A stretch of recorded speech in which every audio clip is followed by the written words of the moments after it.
Diamond TV gi pukning gi warol midiang tabiriba khwai punamukpu ahan mamuktada Santosh Sharma na taram nokso boloina na nolukna khurumjari.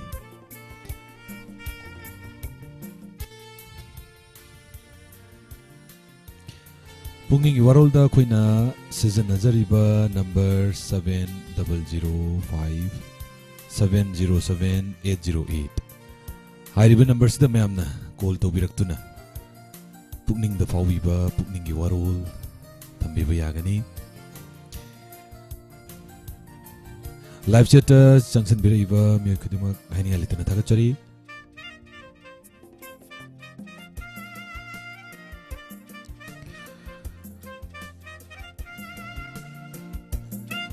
nasigi thamjariba number 7005 707808 amuktanga hanna pukning gi warol gi damakta thamjariba number 7005 707808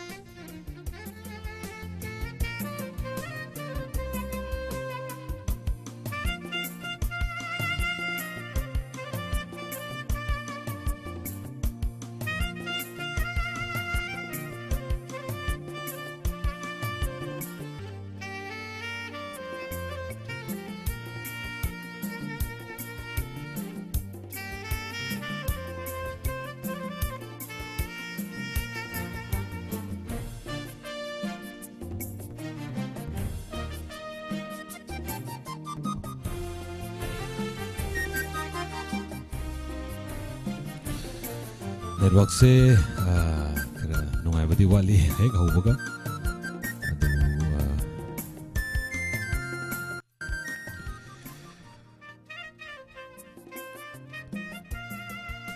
kusemda tabiriba sing aduga Facebook ki Diamond TV channel page ta minek tabiriba sing GTPL cable network ta yengbiriba sing khudingmak taramok chari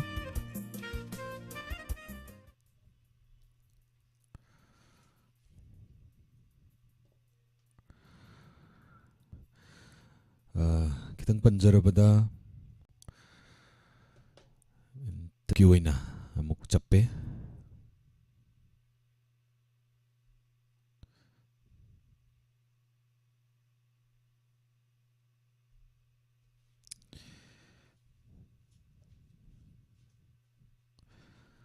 thagachari lengchen beriba khudingma ngasigi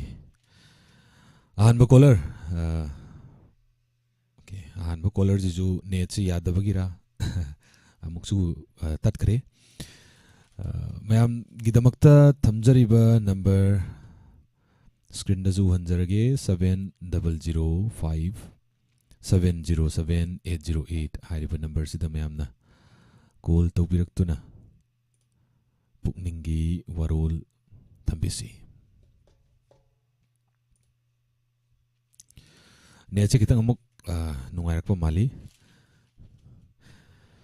popi pambi anthatpa chatpada mafam khangkhidaba BDF ngasi fawbagi manungda langla langjil puthoktrabadi makhal kayagi khongjang jangsilagani JSC na haibirai maring singna popi pambi thabada amadi drug ki thabak ta yausindabasi thagatningai ni MLA Rameshwar Lamjingba Group ki Managing Director Sanasam Jackie Jail Thajankhre asigi maruina huenan pauda leiriba pausing sisda Khurai ahongpungi laifam len mangkhiba tarbadi ekhoi hinglubagi kanaba leite Amom Lalmani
Mahatma Gandhi na laikidaba numit ningsingduna state asidasu Martyrs Day pangthokre ngasigi hanba kola lakochari. Hello. Hello. Taram nokchari. Hello, Sa Santos. Taram nokchari Diamond TV ki pukning warol thromni mingle famga. Pukning ki waron je kana to yam tappe. Tappe. Ko di kamen pi ai tamina chinda sum haire ni yam tappe ta pada kitang wae ba. Kita lekha pira. Okay. Asi ka tang haja ke ta ni sa. Tamjarak. Pukning ki warol.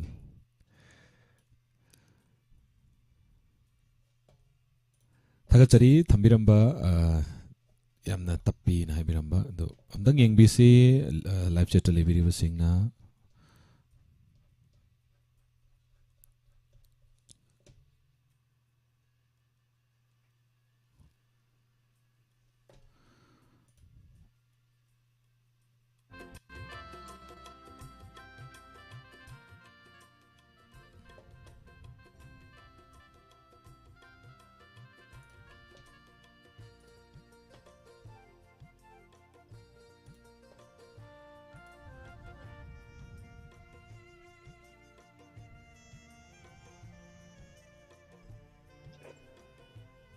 Hello.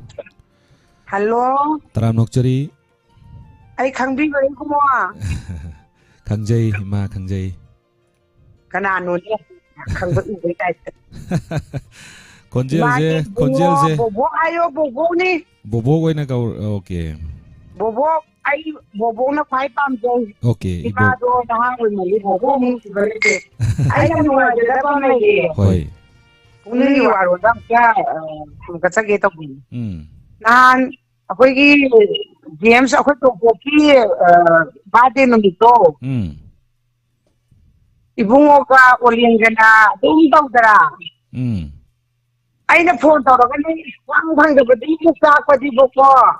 wa mai sa so na thamoi da sa padi hanju phone ing de ba du ba ai nuai da de ba phang bhang de khoi da taw nuai de jan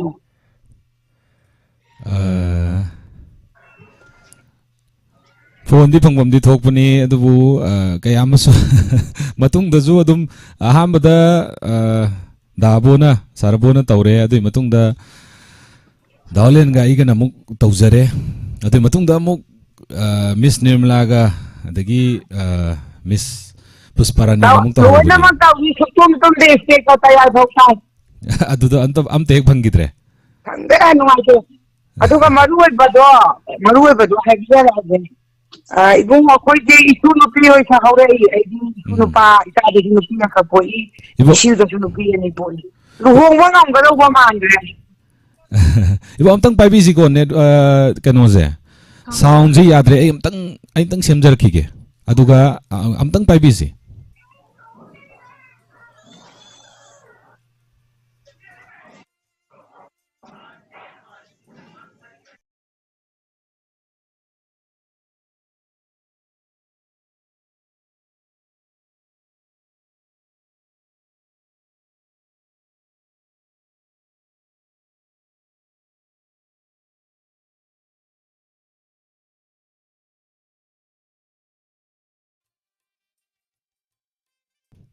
ngasi je sound ju net su animak se aitare animak se am phajare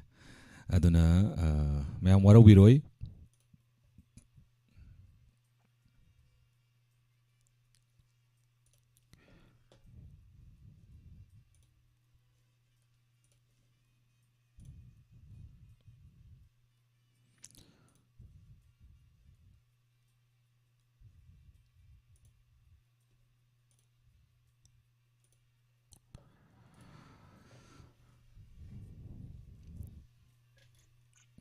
Hello.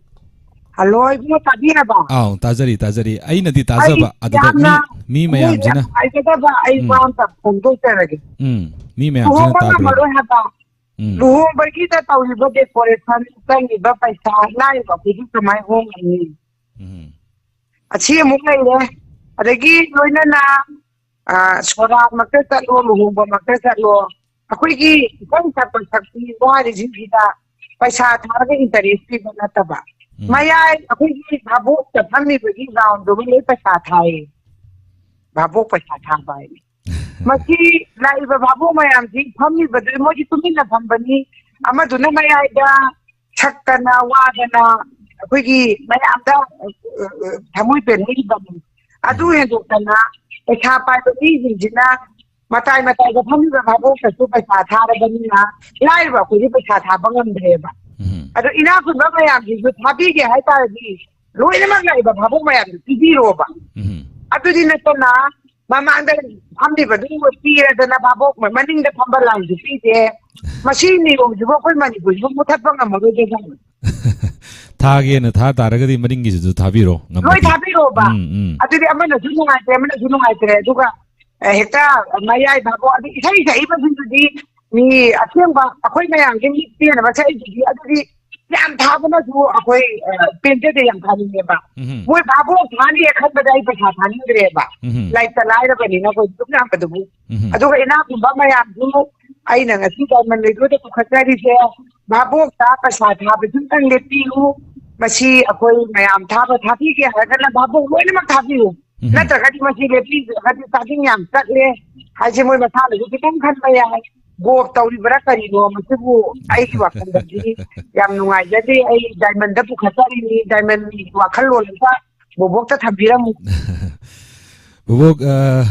लैरिबा चटनबी हानदगी हाइतारे हानदगी चटनरीजे करम कांदगी करम मतमदगी बाबोकता पैसा थाबा हौरई हाबसेमदी तसेंगनदी खंगजद्रे अदुबु संकीर्तन अखोगी मयाइदा फम्बीबा हाइतारे अखोगी संकीर्तन सक्पीरिबा थिनबीरिबा मियोई कांबुददी हानदगी दुम थाने अदुगा पुन्ना हेक लैरिबा नाकंदा अदगी हेक ममांगी नाकंदगी साइडगी फम्बीबा बाबोक purring अहंजिंग दा सी लैरिबा थारिबगी वाफमजे करम्बा मतमदगी चटनखिगे हाबदुमदी खंगद्रे अदुबु तसेंगना side अमदा येंगु तारगजु इबोक सुमाइना सुम हाइजगे करीमता खितंग वाजबा अहन कयामसु याउरी तसेंगना येंगु तारगदी अदुगा अदुमाइना बाबोक ममाइगा फम्मगा खरा खरा लुपा चनीगा फंगबा चहुमगा फंगबा चंब्रीगा फंगबा अदगी खरा हेना इना खुनबा इमुंगदगी थौदो वाथोक्तगा फम्मगना हेक चात्रुक चाटेर के हेक फंगबा अदुमाइनागा फंगबदुना खरा चाजबा फंगजब खितंग हाइदि खितंग कनो तौबा हाइतारे अदुगुंबा अहनजिंग कयामसु याउरी अदो सिजे कनाना चुम्मिबनो कनाना लालिबनो हाइबदुमदी इबोक आइनदी हाइजबा ngamjadre हाइबदी चटनबी हाइबसिदी अपामबा लैनी पामदबा लैनी अदुगा खुदिंगमक्ता थागदबनी हाइबसु कैसु लेते अदुना अपामबा मियोय खरना अदुम थाबा अदुम थाबा पामबीबा खरना अदुम थारी पामजदबा खरना अदुम थादे होय मसीमक अखोइना तौगदौनी मसी तौदबा यादे हाइबगी पोट अमदी कैसु थोइदोकपा लैतब्राना खंजैबोक सुमाइना थमजगे अदुगा नहान कोल फंगदबा दुमदी सुमाइना हाइबीदा नुंगजु नुंगाइते अदो कोलदी फंगफमदी थोकपनी आई गुंगा आई मरता कैनों तो हाइजा होगे हाइबीसी चटनदी दो नते दास मराता अखोइगी मुंगुर खुदिंगी लाइरि ताबदा लाक्तनी बहन दुदी मया मताइदे फमसु ताबी बई आई कोई अहन दुनिया अवापा पुदनिना नतबा लुहों खोंथोंगाजो नहा नहा फम मैमदसु लोइन थाय याम यानिंद्रे दैगो सी सानबसि दुम होदो होय लुहों खोंगों मगुंबदा खरे हेना पैसागा चाइबा दगी हेक्ता मसिदैसे तौरिबा मसिगी चनबीजिमदी येंबदबुदी खितंग दुम खतंग हेंजनबा दुम यावी अदगी बोर्ड पैसा थाजनबा दुगा लई अखोई हुओमदाइदा नत्रगा लई चाइरिङैदा हेक्ता मसिदैसिदा पैसा जे हेक्ता थाजनबा तरा सप्पीदा जे हाइना इपाइ पुना तौबिरमबा तनरोलमा यु उदगुना उइए थकिरा गताव बोइना तौबुदी थाइनदी संगारी चले मी लैरा कुला मी हौजिकी कार चले कोइलास चले अदुना खंगे दुबु चनदी तुम इनबदा मैतेगी मुतपतारे आइगी मोती ओइनदी नियम थाइना चनरबदो अदुम अखोइ तौबिबा अखोइ जि मैतै लाइनिदा पुनिं संगलतना मैतै जे ताखना बसुकना होनारिदना असुमाइ तौदना हौजि धाव जे पुअगा ताखतबा लोइना थमगा चनबीनी हाइदरा लैतना हाइना मतुंगदे लैतना हाइना खोजि सीदौरे हबा होय चनबीदा मतम याम थाने लौदरा रोय बोबोकी बुंगो खंगबी फोन तौरपदा ꯐꯠ ꯐꯠ ꯐꯪꯕꯤꯕꯅ ꯐꯪꯕꯤꯌꯨ ꯑꯝꯇ ꯐꯪꯕꯤꯌꯨ ꯐꯣꯟ ꯐꯪꯗꯦ ꯁꯤ ꯌꯥꯝ ꯅꯨꯡꯉꯥꯏꯇꯕ ꯐꯣꯟ ꯐꯪꯗꯦꯅ ꯍꯦꯛ ꯍꯥꯏꯕꯤꯔꯛꯄꯁꯦ ꯍꯦꯛ ꯅꯨꯡꯉꯥꯏꯇꯕ ꯑꯝꯇ ꯐꯪꯕ ꯑꯣꯏꯕꯤꯌꯨ ꯊꯥꯒꯠꯆꯔꯤ ꯊꯝꯖꯔꯦ ꯃꯅꯤꯄꯨꯔꯒꯤ ꯃꯩꯇꯩꯒꯤ ꯆꯠꯅꯕꯤ ꯐꯖ ꯐꯖꯕ ꯀꯌꯥ ꯑꯃ ꯂꯩꯈ꯭ꯔꯦ ꯆꯠꯅꯔꯤꯕ ꯆꯠꯅꯕꯤ ꯑꯅ ꯂꯩꯔꯝꯃꯤꯕ ꯃꯌꯥꯝꯁꯤꯗ ꯑꯩꯈꯣꯏꯅ ꯆꯠꯅꯕꯤꯅꯦꯅ ꯑꯗꯨꯝ ꯆꯠꯀꯅꯤ ꯍꯥꯏꯅꯁꯨ ꯀꯩꯁꯨ ꯂꯩꯇꯦ ꯆꯠꯅꯕꯤꯗ ꯑꯐꯕ ꯆꯠꯅꯕꯤꯗꯣ ꯂꯧꯕꯤꯔ ꯂꯣꯏꯔꯦ ꯐꯠꯇꯕ ꯆꯠꯅꯕꯤ ꯑꯣꯏꯇꯥꯔꯒꯗꯤ ꯃꯇꯝꯒꯤ ꯃꯇꯨꯡ ꯏꯟꯅ ꯍꯣꯡꯗꯣꯛꯄ ꯃꯗꯨꯃꯛꯅ ꯍꯥꯟꯅꯒꯤ ꯑꯍꯜ ꯂꯃꯟꯁꯤꯡꯅ ꯂꯩꯔꯝꯃꯤꯕ ꯑꯍꯜ ꯂꯃꯟꯁꯤꯡꯅ ꯇꯧꯔꯝꯕ ꯊꯕꯛꯇ ꯐꯖꯗꯕꯁꯦ ꯏꯌꯥꯎ ꯌꯥꯎꯗꯦ ꯂꯣꯏ ꯐꯖꯩ ꯍꯧꯖꯤꯛꯀꯤ ꯆꯠꯅꯕꯤꯁꯤꯅ ꯑꯗꯨꯝ ꯈꯔ ꯑꯗꯨꯝ ꯀꯔꯤ ꯍꯥꯏꯇꯥꯔꯦ ꯌꯥꯅꯗꯕ ꯑꯗꯨꯝ ꯌꯥꯎꯔꯛꯏꯁꯦ ꯍꯧꯖꯤꯛ ꯀꯣꯜ ꯇꯧꯔꯛꯏꯕ ꯑꯗꯒꯤ ꯍꯧꯖꯤꯛ ꯄꯨꯛꯅꯤꯡꯒꯤ ꯋꯥꯐꯝ ꯋꯥꯔꯣꯜꯗ ꯊꯝꯕꯤꯔꯛꯏꯕ ꯃꯌꯥꯝ ꯍꯥꯏꯇꯥꯔꯦ ꯑꯗꯨꯅ ꯃꯊꯪꯒꯤ ꯀꯣꯂꯔ ꯂꯧꯈꯠꯆꯔꯤ ꯍꯜꯂꯣ ꯍꯜꯂꯣ ꯇꯔꯥꯝ ꯅꯣꯛꯆꯔꯤ ꯃꯤꯡꯒ ꯂꯩꯐꯝꯒ ꯍꯥꯏꯕꯤꯁꯤ ꯑꯩ ꯑꯁꯪ ꯊꯧꯕꯥꯜ ꯍꯥꯎꯈꯗꯒꯤ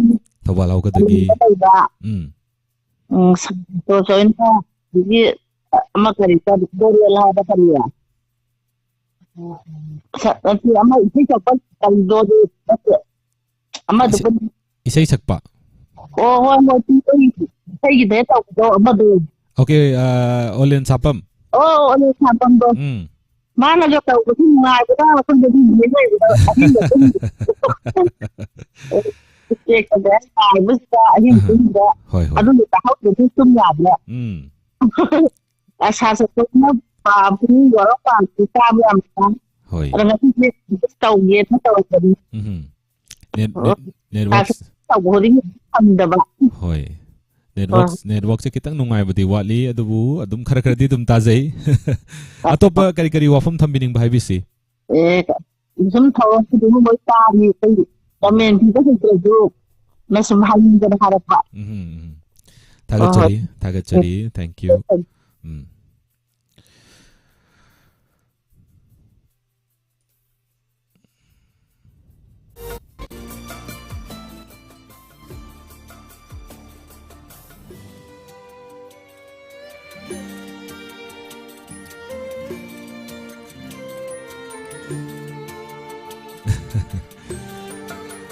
ꯆꯠꯅꯕꯤꯒꯤ ꯃꯇꯥꯡꯗ ꯍꯥꯏꯕꯤꯔꯝꯕ ꯑꯗꯨꯒ ꯀꯃꯦꯟꯇꯁꯨ ꯌꯥꯝꯅ ꯏꯟꯅꯔꯤ ꯑꯩ ꯑꯗꯨꯝ ꯄꯥꯊꯣꯛꯆꯔꯛꯀꯦ ꯍꯜꯂꯣ ꯍꯜꯂꯣ ꯇꯔꯥꯝ ꯅꯣꯛꯆꯔꯤ ꯗꯥꯏꯃꯟ ꯇꯤꯚꯤꯒꯤ ꯄꯨꯛꯅꯤꯡꯒꯤ ꯋꯥꯔꯣꯜ ꯊꯧꯔꯝꯁꯤꯗ ꯃꯤꯡꯒ ꯂꯩꯐꯝꯒ ꯍꯥꯏꯕꯤꯁꯤ ꯄꯥꯡꯒꯩꯗꯒꯤ ꯂꯩꯁ꯭ꯔꯝ ꯆꯦꯝꯂꯥ ꯍꯥꯏꯕꯁꯤ ꯀꯔꯤ ꯋꯥꯐꯝ ꯊꯝꯕꯤꯅꯤꯡꯕ ꯒꯨꯗ ꯑꯥꯐꯇꯔꯅꯨꯟ ꯈꯣꯟꯖꯦꯜꯁꯦ ꯈꯤꯇꯪꯗꯤ ꯇꯞꯄꯦ ꯈꯤꯇꯪ ꯍꯧꯅ ꯍꯥꯏꯕꯤꯔꯛꯁꯤ ꯄꯨꯛꯅꯤꯡꯒꯤ ꯋꯥꯔꯣꯜ ꯇꯝꯖꯒꯦ ꯁꯥꯔ ꯍꯧꯖꯤꯛꯀꯥꯟꯒꯤ ꯃꯇꯝꯗ ꯁꯥꯔ ꯏꯅꯥꯛ ꯈꯨꯟꯕꯁꯨ ꯑꯗꯒꯤ ꯂꯥꯏꯔꯕꯁꯨ ꯑꯌꯥꯝꯕꯅꯅꯦ ꯁꯤꯁꯦ ꯑꯃꯃꯝꯈꯛ ꯊꯣꯛꯑꯒ ꯊꯣꯛꯄ ꯁꯤꯁꯦ ꯑꯩꯒꯤ ꯌꯥꯝ ꯄꯥꯝꯖꯗꯕ ꯍꯥꯏꯇꯥꯔꯦ ꯂꯥꯏꯔꯕ ꯏꯅꯥꯛ ꯈꯨꯟꯕ ꯀꯔꯤ ꯑꯃꯃꯝ ꯈꯛꯇꯪ ꯀꯔꯤꯅꯣ ꯐꯖꯅ ꯇꯥꯖꯗ꯭ꯔꯦ ꯂꯥꯎꯠ ꯁ꯭ꯄꯤꯀꯔ ꯊꯥꯕꯤꯕ꯭ꯔꯥ ꯂꯥꯏꯔꯕ ꯑꯣꯏꯔꯁꯨ ꯊꯥꯗꯤ खितंग साइडतगा खितंग चथोकबिबा याब्रा यंगबिसि नेटवर्क से खितंग नुंगाइतबा होइने नेट से या तभी बरसा ताजरे हाबिसि केनो आई मोड ना लाइरबा जगी इना ayam banane je angang je khotang thoga angang je ama khatang pokpa ama khatang thoga tok ni ama khatang poga to oji tok ni bo ko hoi na ai gi oina ba hai tar pamjadaba pam okay okay angang je ama khatang pokpa angang je ama khatang angang yamdaba hai tare ne yamdaba hoi ama pokpa je kai gumba हादिति तंबंगम संसिदि कांदा कोइबो Copa तंबंगम को आइगी मोट आंगे नत्रगा मरी देबा अहुम नत्रगा मरी अदु पा अंगां तंग पोपसि असि थाव वायबा अदो हौति हिना हौ मौजि अंगां जे अमो को तो निना होना खल्लगा सेंबा ngam खनबगी होनबा गिरा हने हम खतंग हम नाजदा भाई का होय होय फैमिली प्लानिंग जे खरा हेंजन गी भाई तारे ने हानदी हिंदी लोन बगी नतब स्कीम ममदा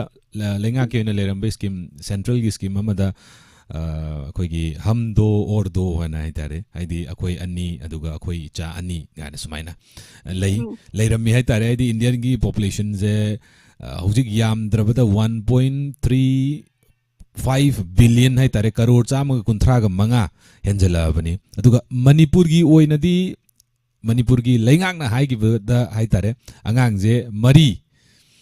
अंगांग जे खरा हेनबा नत्रगा अंगांग अदुदगी हेनबदा अखोइगी लेंगा की लेरिबा खुदोंग चादबा सिंग मधु फंगदबा गायना अदुगी पोतसु मुंग लेग्रे है तारे अदुना लेरिबसे होय पॉपुलेशन से लेबा की ओइना हाइबदी पृथ्वी की ओइना येंग तारगदी पॉपुलेशन से याम वांगी अदुगा लेबा खरदा हाइदी चाइना गुंबा इंडिया जे हुजिक से दुम पॉपुलेशन से दुम याम increasing तौरी in the coming 10-15 years natraga 20 years sida India na China di dum helaga dam nisung soi soi dana hauji pu helam bu yare phajana census lobi da bagi ni ga na haiba du gumba theory ga yam su leiri adubu Manipur da or kolar na haibi rei je akoi gi angang ama khaktang da loisan baji di masi pamjade aduga khara angang ani ahum नत्रग मरी स्वाय भोगी चांग सिदा लेरगदी हेना फगनी ना ताकबिबनी थागचरी थंबिरम वाफम thank you मीगी खुगी problem hi तारे population की problem जे लेरिबा लेबा खुदिंग मुक्ता लई हेनबगी problem लई वाटबगी problem लई हौजिक लेरिबा अखोगी जापान दा पॉपुलेशन जे ज्ञान ताबा हेनमन गिबना हाय तारे ज्ञान ताबा हेनमन गिबना कोई जे जापान दा पॉपुलेशन जे यामना नेगेटिव ग्रोथ लेबगी मोंगनी अदगी चाइना जो वन चाइल्ड पॉलिसी अंगांग अमा खक्तंग दगी हेनबा यारोय गान तौदना तौगिबदगी फजना ग्रोथ की चांग से याम फजना हंदग्रबनी हाय तारे अदुमाइना तोंगान बा दुगुंबा लेंगा की ओइबा लम की ओइबा लेंगा की ओइबा दुगुंबा कया मा थमनरी हाय तारे अदुबु येंगसी हेलो तराम नोकचरी डायमंड टीवी की पुकनिंग वरोल थरोप सिदा मिंगले फम हाइबिसी हाय इसै अमता खर्चगे तौबने हौजिकी थौरम सिदी पुकनिंग की वरोल थौरमनी इसै खनबगी थौरम दिन चदब हौजिकसे ओ इसै संगसी हाबदु करी पुंग कयादनो इसै संगजीजे नुमिदांग नत्रगा नुंदिन पुंग अहुम दगी दुमाइना होगदोइनी थागचरी परे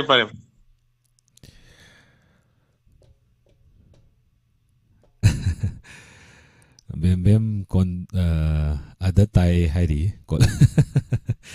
खंगदना तौरिनी करी थौरमदा करमाइन तौबा हाबसे खंगदबगी अदना मयाम कैसु कनो तौबिरुनु हाइतारे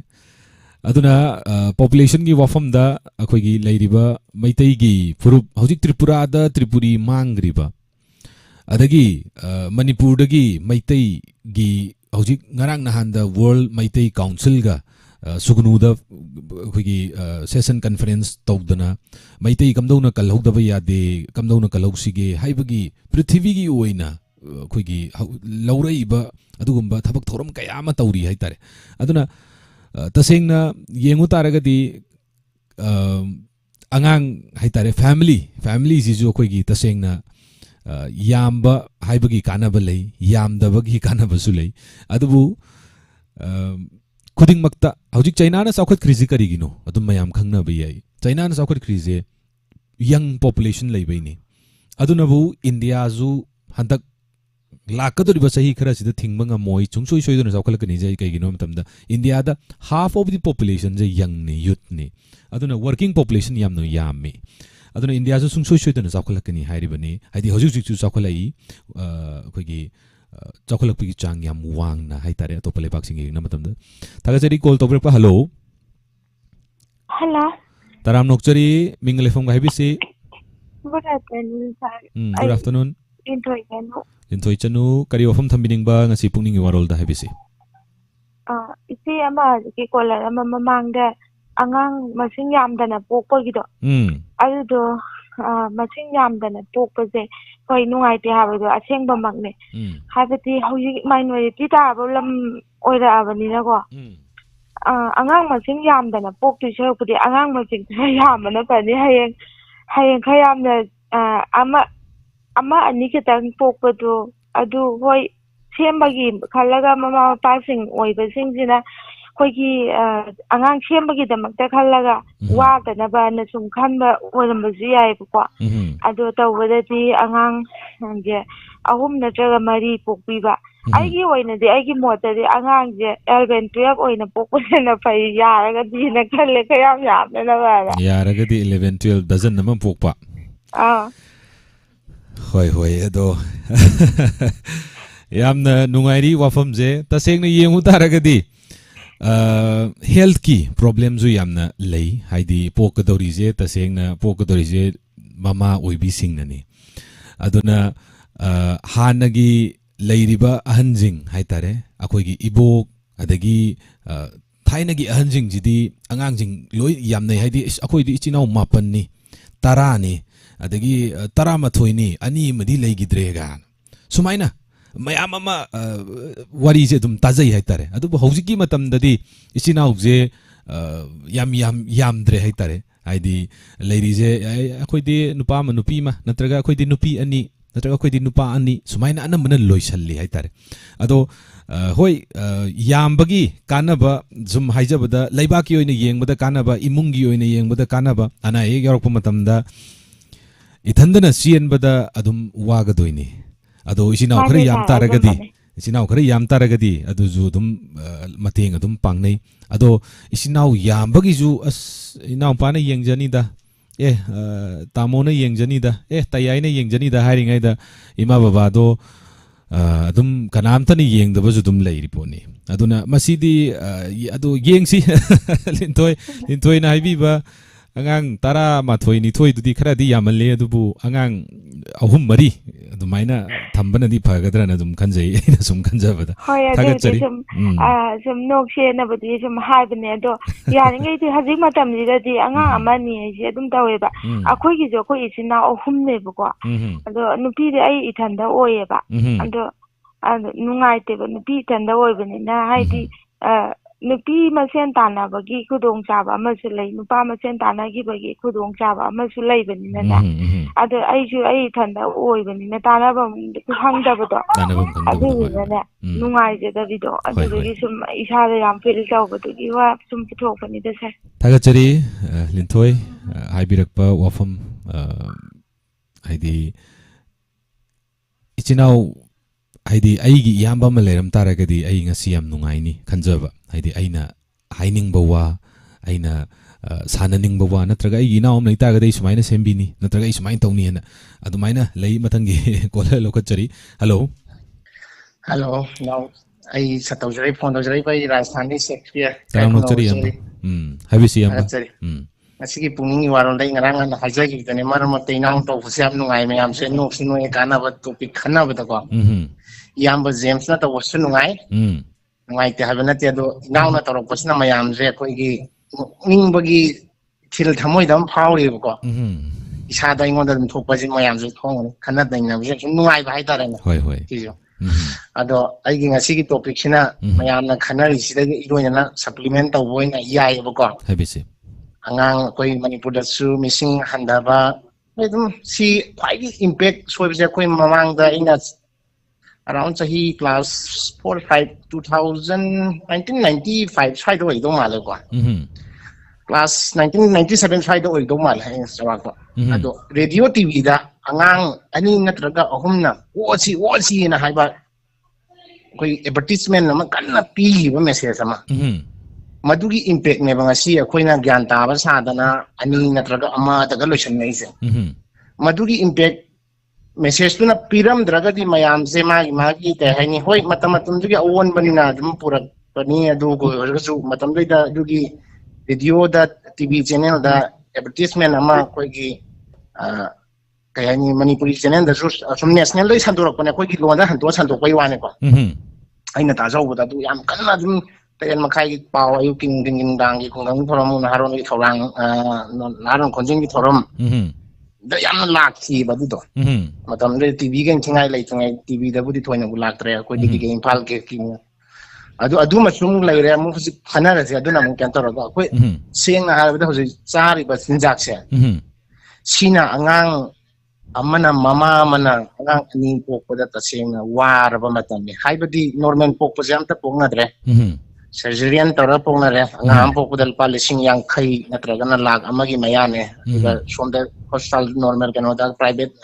sarkari da pok na lising kun manga kun ko apik pada ado sen jusangya adu mathak se da jinja chari ba sina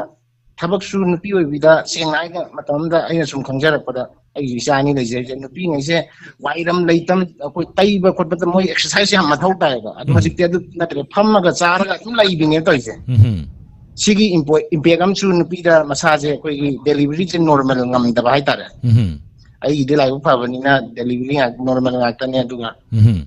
thamjani wa pham di sarkar na su haire angang masing yam base kana gumba society in yam hele atuga khoi gi maitai haira ga joi khoi ka te har ga manipur da chum lai ni base kharam dan ka hele ram dana yan ta bagi changa bim da ani na drama da lesson na lebu ko sigi har ga di ahum ani mai pam jar na mari bok da ya na ka na bim tham ai su dum ya ba hoi aduna khana sin na se dum ya na su adu khai maru na je luri babu nupa pakhang lai sa yum pa na tri jo asoibam ne sin chu thabak phang da bagi sen thum thok da bagi yum pa na mo na da moi kina re ba ta singa ga yum pa andra ga di kamai na charon suran mu lakani si ju khwai marui be impact ama mu oi ga to je khoi da hoi mapalam gi di chahi kun ga tare surin pi ngai se mai palan da gi engagement relation mai board thi dana khotana yam tawne khoi gi di masana masa thi ja ba ya da gan da thi ga pai wani ko hoi mama pana thi ba sti thinadri ba thoina ka su pak leitri hoi sini khenari ba bo ma pan ka sum yeng na ba thaga chari si dang sum thamjari thaga chari akoi gi China daga di chahi kunga tariat ki matung haidi kun tariat phawba palhau haidi yum palhau da ba nupi sing je left over ni gan haine haibadi ariam bani gan adumaina haina baga adumain yawi hai tongan bai tare adagi hauji lairiba tongan ba mioi sing hanadi am ngan mayum panai ngan yum pan bani na adi hauji na muk theng na yum pan na re theng na yum pan bani na angang gi akhoi gi kare tare fertility gi oibagi fertile oibagi changi matam jai tare angang pokpa ya bagi samna harabada sigi matam je muk handa ga duini aduna thengna palanba thengna pangbagi mangjaba adagi tongjaba mayam le hello taram nokchari hello taram nokchari diamond tv gi pungning warol ni mingal fm ga thambisi ko ne ulong makhalai kai gi dinita taram nokchari kari wafum thambining ba hebisi aina pungning gi warol da kai ni su thambining ga na hajara sa hoi yam pen gi da makha ai si misik ka kai ni ngai ti ba ngai ta ba chi ka mai ta weda ten nupi amakhana ko man ga wa amakhata ai won ai ka jang da lauge da na hai ba man samwa ta ti ran ba okay samwa ta ti ran ba da ai na chu ina na sai anga ni ta pen na mami ta wa ko da je sai ka ta di ti kana makha ko je po le je le an de po le je ti da lupa tam ta ni sawan na higen mo gra na ai sam ni la ka ai je pa ga tien ba na ba tien ba di da na sai ki sa khada ba di da ai ni po le ko mani po le di su ai mami di ta ni de loi khami mo na lau ni bu po ti ma su ai loi khami a dai da ai na khang ding de ma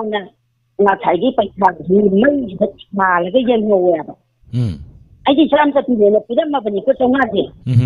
adigi ma ga ko ko sa gi na na da ga man man ji da ma na balla ti da ma la ga yi ne lai ho ba ji da ai tinga ba po da mu thau tinga ba po da mu thau ga ai gi po ma lau da ga lai adigi ma ju kai sa gi ni li ko pa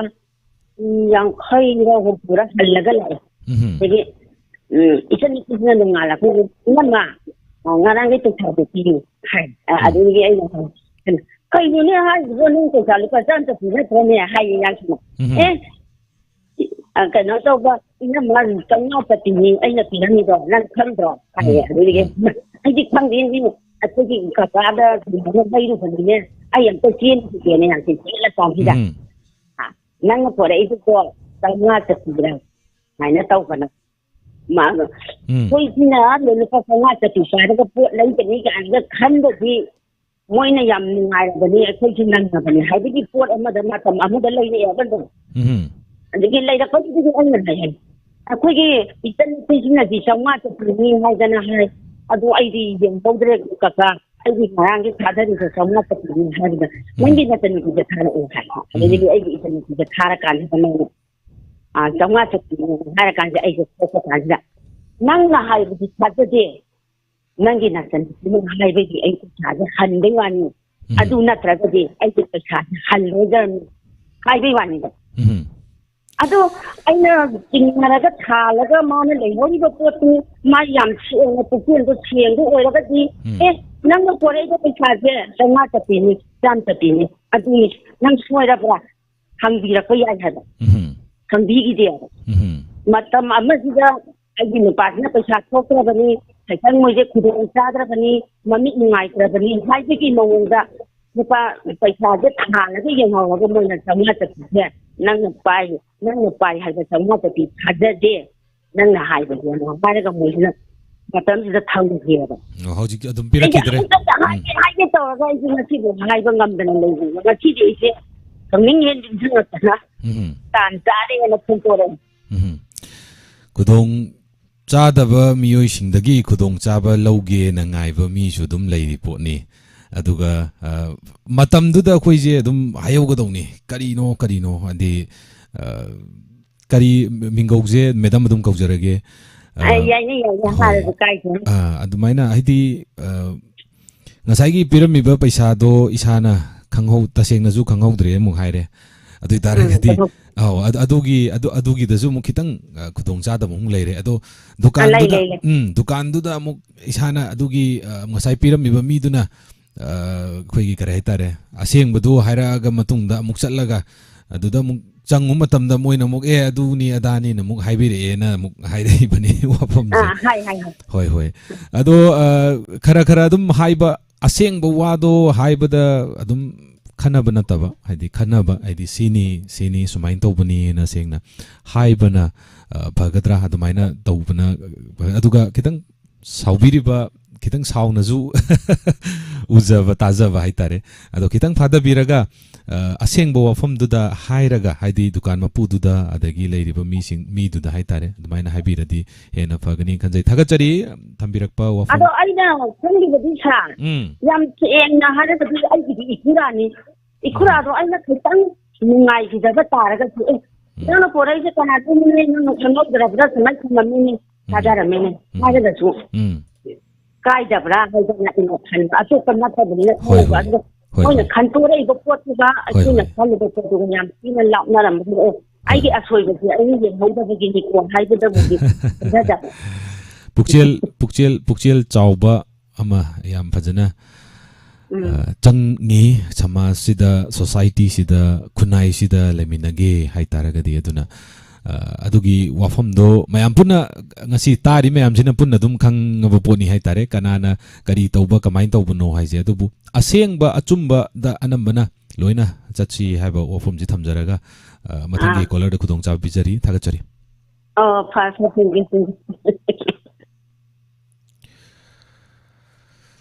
Tasari Facebook ta library basi nausing net tat kibana maram oiraga amuk hanna sembada kudong chadaba khara leire aduna YouTube ta oina lakpiragadi hena nungai jagani Facebook ta library basi nausing Hello Taram nokchari Inoksa Santos ai san kribam ne yamba pungni walon se dasaram bane do antaki sahi gi habitare inauka Boy Chana Jabse,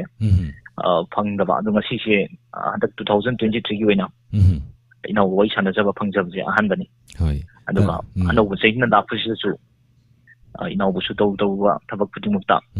yamna chawna mai pakpa na da yektana miyamgi makalomna seba tawwa ngambo isnu haidana ayambana isogi mafamda tawni jari hajabaga loinana ngasi se pungning de waron khara phongthok sagi haidana phone tawjarakpani thambisi thambisi inausa santos khoi Manipur की electoral population दा है बता रहे को कोई कनो से कोई नुपी की Manipur नुपी की थौदांग से यामना चाव न को कोई एकदम कोई electoral policy से दा याम चाव न मतें पांगलाई हौजे हौजे शुंग असी मक्सु कोई की Manipur दा लेबा कोई की voter मसिंग है बता रहे नुपी ने यामी अदु बोथ हादा बेगी मसिंग शु Okay, Nupina, Nupada Gidum, Helagatum Dai. Masita Hajaning Badi, Ahogi, Nupina 10, Nupasin and Lirum, the Insin Bada Yaragana, Warrior, Yadagana Hinsa, the Hadana Taiviba, Wahina Nupatopa, Tabak Nupina, Adam Tenase, Ahan Begin Nupilan, Anishu Begin Nupilan, Masina Ohmsu Nupilan Adam Dowry. Manipur की top नुपी सिंगी इहोगी सक्तम दी अखोई biology दा युमफम ओइदे हाबसी आई हाइजगे होय ideology दा युमफम ओइ हाबसी इहो अमदा नुपादगी शक्ति मुनगदबनी हाबगी वा याउदब्रा हाइना खनजे होय अहान नुपीलान अनिसुब नुपीलान नुपागी खुतगी शक्ति मुनबगी नुपीलान नते हाबसी आई हाइजगे होय lenga ki miot minai gi mayokta hauki ba ideology gi lani harusu haijage Manipur gi nupi singna miot minai leitaba lenga lon kunai ron semilon amasung kunsuron gi damukta tenari tenari ka sulai hauji pa fusu masigi damukta Manipur gi nupi singbo nupi kunai singbo tuki matik highly appreciate tawjari san khaibamna Nupina Nupi Medep Kakta the board Piraba Nupana Nupa Medeta board Pirabadi, Santos Com. Away out of 60 ACCida Nupi Shwedana Yankayum to Yankimadi Kala Haina Kanjayeva. I am Bapogi ACC Nupina, Loinam of Borders, the machine, Loinam Henale. The Manipur Bakogi MP, Hungi Maxishu, Habadi, Lok Savagi Sidani, Raja Savagi Sid Amashu, Nupina Pangada Natana, Mantipunong, Nupina, or Hibagi, Pibum Sidamiana Lady Baneva, Nupina, the Peter Portiragadi. Adubu, biological Artina Santa Vanina for Nupimi machine Yam Yawungam de Manipuda. Adu Masiki wanted another Nagaland give you. Customary loan and obising the decision making body the Yohon Bia de Habagi, Sugumba, Adam Marie Labasinasu, Nagalin the Dinupiama for Miri with Lak na Namdan and Lady Baneva. Karimumatamda Kanakumana Hangi Idum. Nanga Manipugi Kari would do not Kari Adu, Waru Kana, Adam Hungry Pushim Yauni. Ayunda Adubu I San Kaivam Manipur the Pokoni, Manipugi Mahima on the South Koni. Ima leba sibu hoi mathabak segairaga ani thonge haiduna hauza khongthang kaya hoi mahim da chaina tinbagum irang he tholiba asi ningsung rugadi Manipur asisu nongmadi soidana Afghanistan da tariba da sa haiba tare masi tagadra haiba si singna jai haiba si ai phongdok sage aduga masi ga iro lena niyoi ba haiba si asiba masa oibanina Ima Lebapu, Nungshiba Maparising, laying a shida. Akoi Manipur Labak, Akoi Puru Hypatare, my amam lady Bamam say, Yama Nungshinaba Dakale. Adumasi Rulinana. I get Saitaki, a government is Saitaki Tohuning Bab. Taudankara Hijabatare. I tend to like Panjabe. Akoi Manipurgi has usually a respected MLA, Humpugi. How you whip your game, Akoi Mifum. Pambigani had an Akoi Taze been passed on in Bakrale, but with the MLA Singi and the Singi Habitate, CSO, Sing the Lord Pa, Hiram अमगी वाफम हाय तारे वाफम दा कोई MLA की knowledge लेत्रबदी Hiram अदु सनब यारोय हाइबा वारेप कया अमसु अखोगी सुम थंबीरगदी को यामना नुंगाइ जगनी हैना आई खंजै अदुगा करिगुंबा Hiram अमतदा जाति अमना जाति अमगी मांगनबा थौसिन तौरबदी थौसिन पुथोलिबा जाति अदो करंबा एमएलए की मखा लेबनो थिदोपिरगा यामना chown responsible ओहनिंबा मसीसु I पुखसगे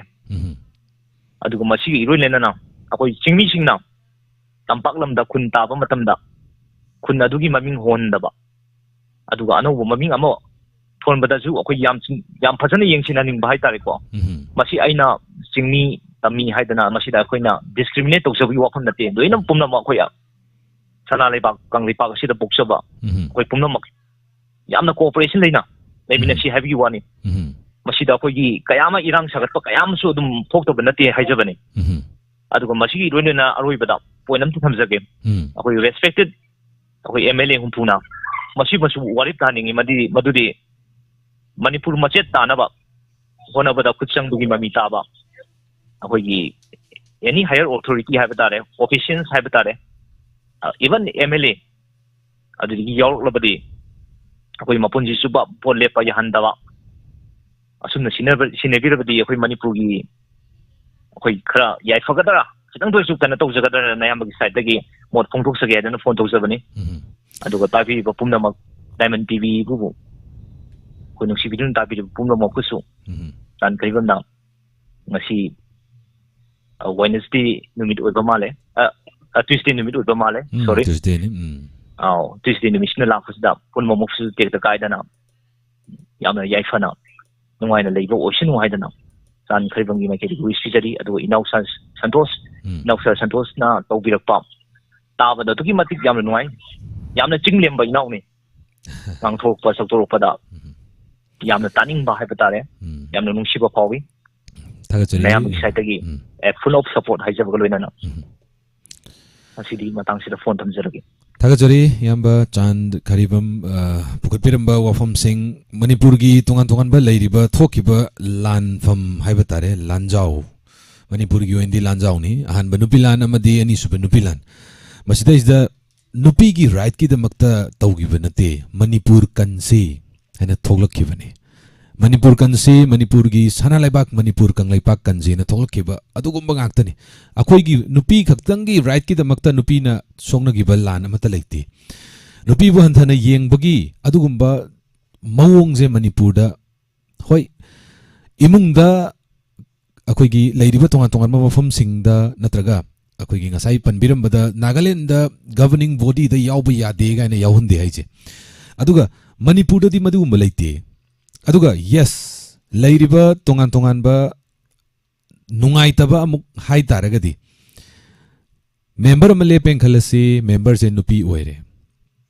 natraga pradhan amale pengkhalasi pradhan je nupi oire adubu thabak tawbo tholakaduriba mi sidi nominee hairaga mahakki nupa tuni tholakaduise aseng badi kari no pamise pradhani na lepiba pradhani ne kariba nupi do thokpiro member ni na kariba nupi do thokpiro thokpiraga DC da adagi function da kadai da akhoi gi DC office da chalaga nupi sing unaruba nupi sing nupa sing leiriba khuding unaruba thabak thorom sing da function da basan pidana wangang dana tauraga madu mayam du dagi lakadui neba adubu akhoi gi oina akhoi gi khaktang gi oina su nate atop kaya amsu yauri haitare haibadi aina hujik amko su panjagi bada mahaki nupa na oina tholakpa nominee hairaga dum dais ta phamba member oiraga natraga pradhan oiraga mahaki nupi na budi oiba jila oiraga adumaina tauba adugumba thawong sing je akoina dum uri bane cd equality nate cd empowerment nate tasengna sum hai taragadi cd empowerment nate cd dum makha dum thambane nupi du di dum lehogo haibai mong ne aduna sigi tayonnaba ama leiriba sigi onnaba ama leiriba poche sisi semtokpam di darkar lei aduga akhoi gi maitai khaktang hairaroige Manipur gi akhoi gi Manipur leiriba Manipur gi sana lebak sida community ama khaktang da nate chingmi tammi khuding mak se akhoi history da yeng matam da kari hairamge lyric sing da leiram sing da kari hairamge chingmi ga tammi ga chini nauni haije ꯏꯆꯤꯟ ꯏꯅꯥꯎꯁꯦ ꯑꯇꯩꯒꯤ ꯅꯠꯇꯦ ꯆꯤꯡꯗ ꯂꯣꯏꯅ ꯂꯩꯔꯝꯃꯦ ꯍꯥꯏꯁꯦ ꯑꯗꯨꯒ ꯃꯅꯤꯄꯨꯔꯁꯤ ꯀꯩꯅꯣ ꯄꯥꯠꯆꯥꯎ ꯑꯃꯅꯤ ꯄꯥꯠꯆꯥꯎ ꯑꯃ ꯑꯣꯏꯅ ꯂꯩꯔꯝꯃꯦ ꯍꯥꯏꯁꯦ ꯄꯥꯠꯆꯥꯎ ꯑꯃꯗꯒꯤ ꯄꯥꯠꯆꯥꯎꯗꯨꯗ ꯄꯥꯠꯇꯣ ꯃꯊꯪ ꯈꯔ ꯀꯪꯊꯈꯤꯕꯒꯤ ꯃꯇꯨꯡ ꯏꯟꯅ ꯇꯝꯄꯥꯛꯁꯤꯗ ꯇꯥꯕ ꯌꯥꯔꯦ ꯍꯥꯏꯔ ꯀꯥꯟꯗ ꯇꯝꯄꯥꯛꯇ ꯀꯨꯝꯊꯔꯛꯈꯤꯕ ꯃꯤꯑꯣꯏꯁꯤꯡꯗꯨꯅꯤ ꯇꯝꯄꯥꯛꯇ ꯂꯩꯔꯤꯕ ꯃꯤꯑꯣꯏꯁꯤꯡ ꯇꯝꯃꯤ ꯍꯥꯏꯔꯤꯁꯦ ꯑꯍꯥꯟꯕꯗꯗꯤ ꯑꯩꯈꯣꯏꯁꯦ ꯆꯤꯡꯗ ꯂꯩꯔꯝꯕ ꯄꯨꯟꯅ ꯈꯨꯗꯤꯡꯃꯛꯁꯦ ꯆꯤꯡꯗ ꯂꯣꯏ ꯂꯩꯔꯝꯃꯦ ꯍꯥꯏꯁꯦ ꯑꯗꯨꯅ ꯑꯩꯈꯣꯏ ꯑꯃꯠꯇꯅꯦ ꯆꯤꯡꯃꯤ ꯇꯝꯃꯤ ꯑꯗꯒꯤ ꯃꯨꯁꯂꯤꯝ ꯏꯆꯤꯟ ꯏꯅꯥꯎꯁꯤꯡ ꯈꯨꯗꯤꯡꯃꯛ ꯑꯩꯈꯣꯏ ꯑꯃꯠꯇꯅꯤ ꯍꯥꯏꯕ ꯋꯥꯈꯜꯂꯣꯟꯁꯦ ꯈꯟꯗꯕ ꯌꯥꯔꯣꯏꯕ ꯃꯅꯤꯄꯨꯔꯤ ꯍꯥꯏꯕꯁꯦ ꯑꯗꯨꯒ ꯀꯔꯝꯕ ꯃꯇꯝꯗ ꯍꯥꯏꯕꯗꯤ ꯑꯩꯈꯣꯏꯒꯤ ILP ꯂꯩꯔꯤꯕ ꯏꯟꯅꯔ ꯂꯥꯏꯟ ꯄꯔꯃꯤꯠ ꯁꯤꯁꯇꯦꯝ ꯂꯩꯔꯤꯕ ꯁꯤꯒꯤ ꯂꯩꯔꯤꯕ ꯇꯣꯉꯥꯟꯕꯁꯦ ꯇꯁꯦꯡꯅ ꯏꯝꯄ꯭ꯂꯤꯃꯦꯟ ꯇꯧꯕ ꯑꯃ ꯆꯪꯉꯤ ꯑꯗꯒꯤ ꯉꯔꯥꯡ ꯅꯍꯥꯟꯒꯤ ꯋꯥꯔꯤꯗ ꯃꯦꯟꯃꯥꯔ ꯃꯆꯥ 4 ꯃꯣꯔꯦꯗꯒꯤ ꯁꯨꯃꯥꯏꯅ ꯐꯥꯔꯦ ꯐꯣꯔꯦꯅꯔꯅꯦ ꯇꯁꯦꯡꯅ ꯌꯦꯡꯉꯨꯔꯒꯗꯤ ꯑꯗꯨꯃꯥꯏꯅ ꯇꯣꯉꯥꯟꯕ ꯀꯌꯥ ꯑꯃꯁꯨ ꯂꯩꯔꯤ ꯍꯥꯏꯇꯥꯔꯦ ꯑꯗꯨꯕꯨ ꯅꯨꯄꯤꯁꯤꯡ ꯂꯩꯔꯤꯕ ꯑꯦꯝꯄꯥꯋꯔꯃꯦꯟꯁꯦ ꯃꯅꯤꯄꯨꯔꯗ ꯑꯦꯝꯄꯥꯋꯔꯃꯦꯟ ꯅꯨꯄꯤꯒꯤ ꯑꯦꯝꯄꯥꯋꯔꯃꯦꯟꯒꯤ ꯏꯍꯧ ꯑꯗꯨꯝ ꯐꯖꯅ ꯂꯩ ꯑꯗꯨꯕꯨ ꯇꯁꯦꯡꯅ ꯗꯤꯁꯤꯖꯟ ꯃꯦꯀꯤꯡ ꯕꯣꯗꯤꯗ ꯌꯥꯎꯔꯛꯄ ꯃꯇꯝꯗ ꯍꯧꯖꯤꯛ MLA ꯅꯨꯄꯤ MLA ꯀꯌꯥ ꯀꯥꯒꯦꯅꯦ ꯑꯝꯇꯪ ꯌꯦꯡꯕꯤꯖꯦꯕ ꯅꯨꯄꯤꯒꯤ MLA ꯀꯌꯥ ꯀꯥꯒꯦ ꯍꯧꯖꯤꯛ ꯀꯃꯦꯟꯇ ꯂꯥꯏꯚ ꯆꯦꯠꯇ ꯏꯕꯤꯔꯛꯁꯦꯕ ꯅꯨꯄꯤꯒꯤ MLAꯀꯅꯥꯅꯣ ꯑꯗꯨꯒ ꯅꯨꯄꯥ MLA ꯀꯌꯥꯅꯣ ꯍꯧꯖꯤꯛ ꯂꯩꯔꯤꯁꯦ ꯍꯣꯝꯐꯨꯒꯤ ꯃꯅꯨꯡꯁꯤꯗ ꯁꯤꯗ ꯑꯗꯨꯝ ꯑꯩꯈꯣꯏ ꯈꯪꯕ ꯌꯥꯔꯦꯕ ꯑꯗꯨꯅ ꯃꯈꯥ ꯇꯥꯖꯒꯦ ꯃꯊꯪꯒꯤ ꯀꯣꯂꯔ ꯂꯧꯈꯠꯆꯒꯦ ꯍꯜꯂꯣ ꯇꯔꯥꯝ ꯅꯣꯛꯆꯔꯤ ꯑꯩ ꯍꯌꯣꯛꯇꯒꯤ ꯂꯥꯏꯁꯝꯕꯣꯟꯅꯤꯅꯦ ꯇꯔꯥꯝ ꯅꯣꯛꯆꯔꯤ ꯀꯔꯤ ꯋꯥꯐꯝ ꯊꯝꯕꯤꯅꯤꯡꯕ ꯉꯁꯤꯒꯤ ꯗꯥꯏꯃꯟ ꯇꯤꯚꯤꯒꯤ ꯄꯨꯛꯅꯤꯡ ꯋꯥꯔꯣꯜꯗ ꯑꯩ ꯏꯅꯥꯎꯒꯤ ꯃꯐꯝꯗ ꯀꯩꯒꯨꯝꯕ ꯈꯤꯇꯪ ꯊꯝꯖꯅꯤꯡꯕ ꯋꯥꯍꯩ 5-10 ꯊꯝꯕꯤꯁꯤ ꯄꯥꯕ꯭ꯂꯤꯛ ꯃꯌꯥꯝꯗ ꯈꯪꯍꯟꯅꯤꯡꯕ ꯍꯥꯏꯗꯤ ꯑꯩꯈꯣꯏꯒꯤ ꯍꯧꯖꯤꯛꯀꯥꯟꯗ ꯇꯧꯔꯤꯕ ꯄꯥꯕ꯭ꯂꯤꯛ ꯃꯌꯥꯝꯁꯤ ꯚꯥꯞ ꯇꯥꯗꯕ ꯑꯃ ꯑꯗꯨꯝ ꯌꯥꯎꯕ ꯑꯩꯈꯣꯏꯒꯤ ꯗꯨꯀꯥꯟ ꯐꯝꯕꯤꯔꯤꯕ ꯄꯣꯠ ꯌꯣꯟꯕꯤꯔꯤꯕ ꯃꯌꯥꯝꯁꯤꯅ ꯄ꯭ꯂꯥꯁꯇꯤꯛ ꯕꯣꯇꯜꯁꯤ ꯑꯌꯥꯝꯕ ꯃꯇꯝꯗ ꯆꯥꯏꯊꯣꯛꯄ ꯊꯥꯗꯣꯛꯇꯕ ꯄꯩꯁꯤꯟꯕ ꯍꯩꯇꯕ ꯂꯣꯏꯁꯤꯟꯕ ꯍꯩꯇꯕ ꯍꯥꯏꯇꯥꯔꯦꯀꯣ ꯁꯤꯁꯦ ꯗꯥꯏꯃꯟꯒꯤ ꯀꯩꯅꯣꯗ ꯈꯪꯍꯟꯅꯤꯡꯕ ꯍꯥꯏꯇꯥꯔꯦ ꯅꯆꯦꯅ ꯍꯣꯏ ꯄ꯭ꯂꯥꯁꯇꯤꯛꯀꯤ ꯕꯣꯇꯜ ꯑꯗꯒꯤ ꯂꯩꯔꯤꯕ ꯇꯣꯉꯥꯟꯕ ꯄ꯭ꯂꯥꯁꯇꯤꯛꯀꯤ ꯃꯦꯇꯔꯤꯌꯦꯜ ꯑꯩꯅ ꯉꯔꯥꯡ ꯅꯍꯥꯟ ꯌꯨꯝꯗ ꯂꯩꯖꯕ ꯃꯇꯝꯗ ꯂꯥꯎꯔꯒ ꯂꯥꯛꯄ ꯃꯥꯏꯛꯇ ꯂꯥꯎꯔꯒ ꯂꯥꯛꯄ ꯑꯃ ꯊꯦꯡꯅꯖꯩ ꯌꯨꯝꯗ ꯂꯩꯕꯤꯕ ꯄ꯭ꯂꯥꯁꯇꯤꯛꯀꯤ ꯕꯣꯇꯜ ꯄꯨꯊꯣꯛꯄꯤꯔꯛꯎ ꯑꯗꯨꯒ ꯄ꯭ꯂꯥꯁꯇꯤꯛꯀꯤ ꯕꯣꯇꯜꯗꯣ KGꯗ ꯑꯣꯜꯂꯒ ꯑꯗꯨꯒ ꯃꯍꯨꯠ ꯁꯤꯟꯅꯕꯒꯤꯗꯃꯛꯇ ꯑꯩꯈꯣꯏꯒꯤ ꯁꯔꯞꯒꯨꯝꯕ ꯑꯗꯒꯤ ꯇꯣꯉꯥꯟꯕ ꯄꯣꯠꯀ ꯑꯣꯟꯅꯖꯤ ꯍꯥꯏꯕꯒꯤ ꯑꯃ ꯑꯩꯅ ꯇꯥꯖꯈꯤ ꯃꯗꯨ ꯇꯥꯕꯗ ꯌꯥꯝꯅ ꯅꯨꯡꯉꯥꯏꯖꯈꯤꯕ ꯍꯥꯏꯇꯥꯔꯦ ꯑꯗꯨꯒ ꯋꯥꯡꯖꯤꯡꯒꯤ ꯑꯣꯖꯥ ꯑꯩꯒꯤ ꯒꯨꯔꯨꯅꯤ ꯍꯥꯏꯇꯥꯔꯦ ꯁꯥꯔ ꯑꯣꯖꯥ ꯅꯥꯔꯦꯡꯕꯝ ꯑꯩꯈꯣꯏꯒꯤ IREꯒꯤ ꯄ꯭ꯔꯤꯟꯁꯤꯄꯜ ꯑꯣꯏꯅ ꯂꯩꯕꯤꯔꯤꯕ ꯑꯣꯖꯥ ꯃꯤꯡ ꯄꯟꯖꯔꯔꯣꯏꯒꯦ ꯑꯗꯨꯕꯨ ꯇꯧꯔꯤꯕ ꯊꯕꯛꯁꯤꯗ ꯑꯩꯈꯣꯏꯒꯤ ꯄ꯭ꯂꯥꯁꯇꯤꯛ ꯕꯣꯇꯜ ꯈꯣꯝꯖꯤꯜꯂꯒ ꯑꯗꯒꯤ ꯇꯣꯉꯥꯟꯕ ꯊꯕꯛ ꯀꯌా ꯑꯃ ꯄꯥꯏꯈꯠꯄꯒꯤ ꯀꯌꯥ ꯑꯃ ꯏꯅꯤꯁꯤꯌꯦꯇꯤꯚ ꯀꯌꯥ ꯑꯃ ꯂꯧꯈꯠꯄꯤꯔꯝꯃꯤ ꯍꯥꯏꯇꯥꯔꯦ ꯑꯗꯨꯒꯨꯝꯕ ꯀꯌꯥ ꯑꯃ ꯗꯔꯀꯥꯔ ꯂꯩ ꯑꯗꯨꯒ ꯄ꯭ꯂꯥꯁꯇꯤꯛꯀꯤ ꯄꯣꯠꯁꯦ ꯑꯩꯈꯣꯏꯅ ꯍꯥꯟꯅꯗꯒꯤ ꯄꯣꯂꯤꯊꯤꯟ ꯄ꯭ꯂꯥꯁꯇꯤꯛ ꯂꯩꯔꯤꯕ ꯀꯌా ꯑꯃ ꯑꯩꯈꯣꯏꯅ ꯑꯗꯨꯝ ꯇꯁꯦꯡꯅ ꯁꯨꯝ ꯌꯦꯡꯉꯨꯔꯒꯗꯤ ꯁꯕꯁꯇꯤꯇ꯭ꯌꯨꯁꯟ ꯑꯃ ꯃꯍꯨꯠ ꯑꯃ ꯌꯥꯝ ꯗꯔꯀꯥꯔ ꯂꯩ ꯀꯔꯤ ꯃꯍꯨꯠꯅꯣ ꯄ꯭ꯂꯥꯁꯇꯤꯛꯀꯤ ꯃꯍꯨꯠꯁꯦ ꯀꯔꯤꯅ ꯁꯤꯟꯒꯗꯣꯏꯅꯣ ꯑꯩꯈꯣꯏ ꯄꯣꯂꯤꯊꯤꯟ ꯁꯤꯖꯤꯟꯅꯔꯣꯏꯁꯤ ꯍꯥꯏꯁꯦ ꯄꯣꯂꯤꯊꯤꯟꯒꯤ ꯃꯍꯨꯠꯁꯦ ꯀꯔꯤꯅ ꯁꯤꯟꯒꯗꯣꯏꯅꯣ ꯑꯗꯨꯒꯤ ꯃꯍꯨꯠ ꯁꯤꯟꯒꯗꯕ ꯄꯣꯠꯇꯣ ꯑꯗꯨꯒꯤ ꯄꯣꯠꯁꯦ ꯃꯔꯥꯡ ꯀꯥꯏꯍꯟꯕ ꯑꯃ ꯆꯪꯉꯦꯕ ꯑꯗꯨꯒꯤ ꯄꯣꯠꯁꯦ ꯂꯩꯍꯟꯕ ꯑꯃ ꯆꯪꯉꯦ ꯑꯗꯨꯒ ꯇꯁꯦꯡꯅ ꯁꯨꯝ ꯌꯦꯡꯉꯨ ꯇꯥꯔꯒꯗꯤ ꯑꯩꯈꯣꯏꯅ ꯑꯗꯨꯝ ꯍꯥꯏꯖꯕꯩ ꯋꯥꯅꯦꯕ ꯑꯦꯅꯤ ꯄꯣꯠ ꯑꯃ ꯆꯦꯅ ꯌꯣꯝꯕꯗ ꯄꯣꯠꯁꯦ ꯀꯟꯗꯦꯕ ꯑꯂꯨ ꯍꯥꯞꯄꯒ ꯂꯥꯛꯑꯦꯅ ꯈꯜꯂꯣ ꯑꯂꯨ KG 5 ꯍꯥꯞꯄꯛꯄꯗ ꯄ꯭ꯂꯥꯁꯇꯤꯛꯇ ꯍꯥꯞꯇ꯭ꯔꯒꯗꯤ ꯀꯔꯤꯗ ꯍꯥꯞꯀꯅꯤ ꯑꯗꯨꯒ ꯌꯦꯡꯉꯁꯤ ꯊꯥꯏꯅꯒꯤ ꯑꯩꯈꯣꯏꯅ ꯀꯩꯊꯦꯜ ꯀꯥꯕꯗ ꯄꯨꯅꯔꯤꯕ ꯑꯩꯈꯣꯏꯒꯤ ꯕꯦꯒꯇꯣ ꯄꯨꯔꯒ ꯆꯠꯄ ꯍꯥꯏꯁꯦ ꯁꯤ ꯄꯥꯛ ꯄꯨꯅꯗꯦꯕ ꯄꯨꯕꯒꯤ ꯍꯩꯅꯕꯤ ꯊꯝꯕ ꯑꯃ ꯆꯪꯉꯤ ꯑꯗꯨ ꯃꯁꯤꯒꯤ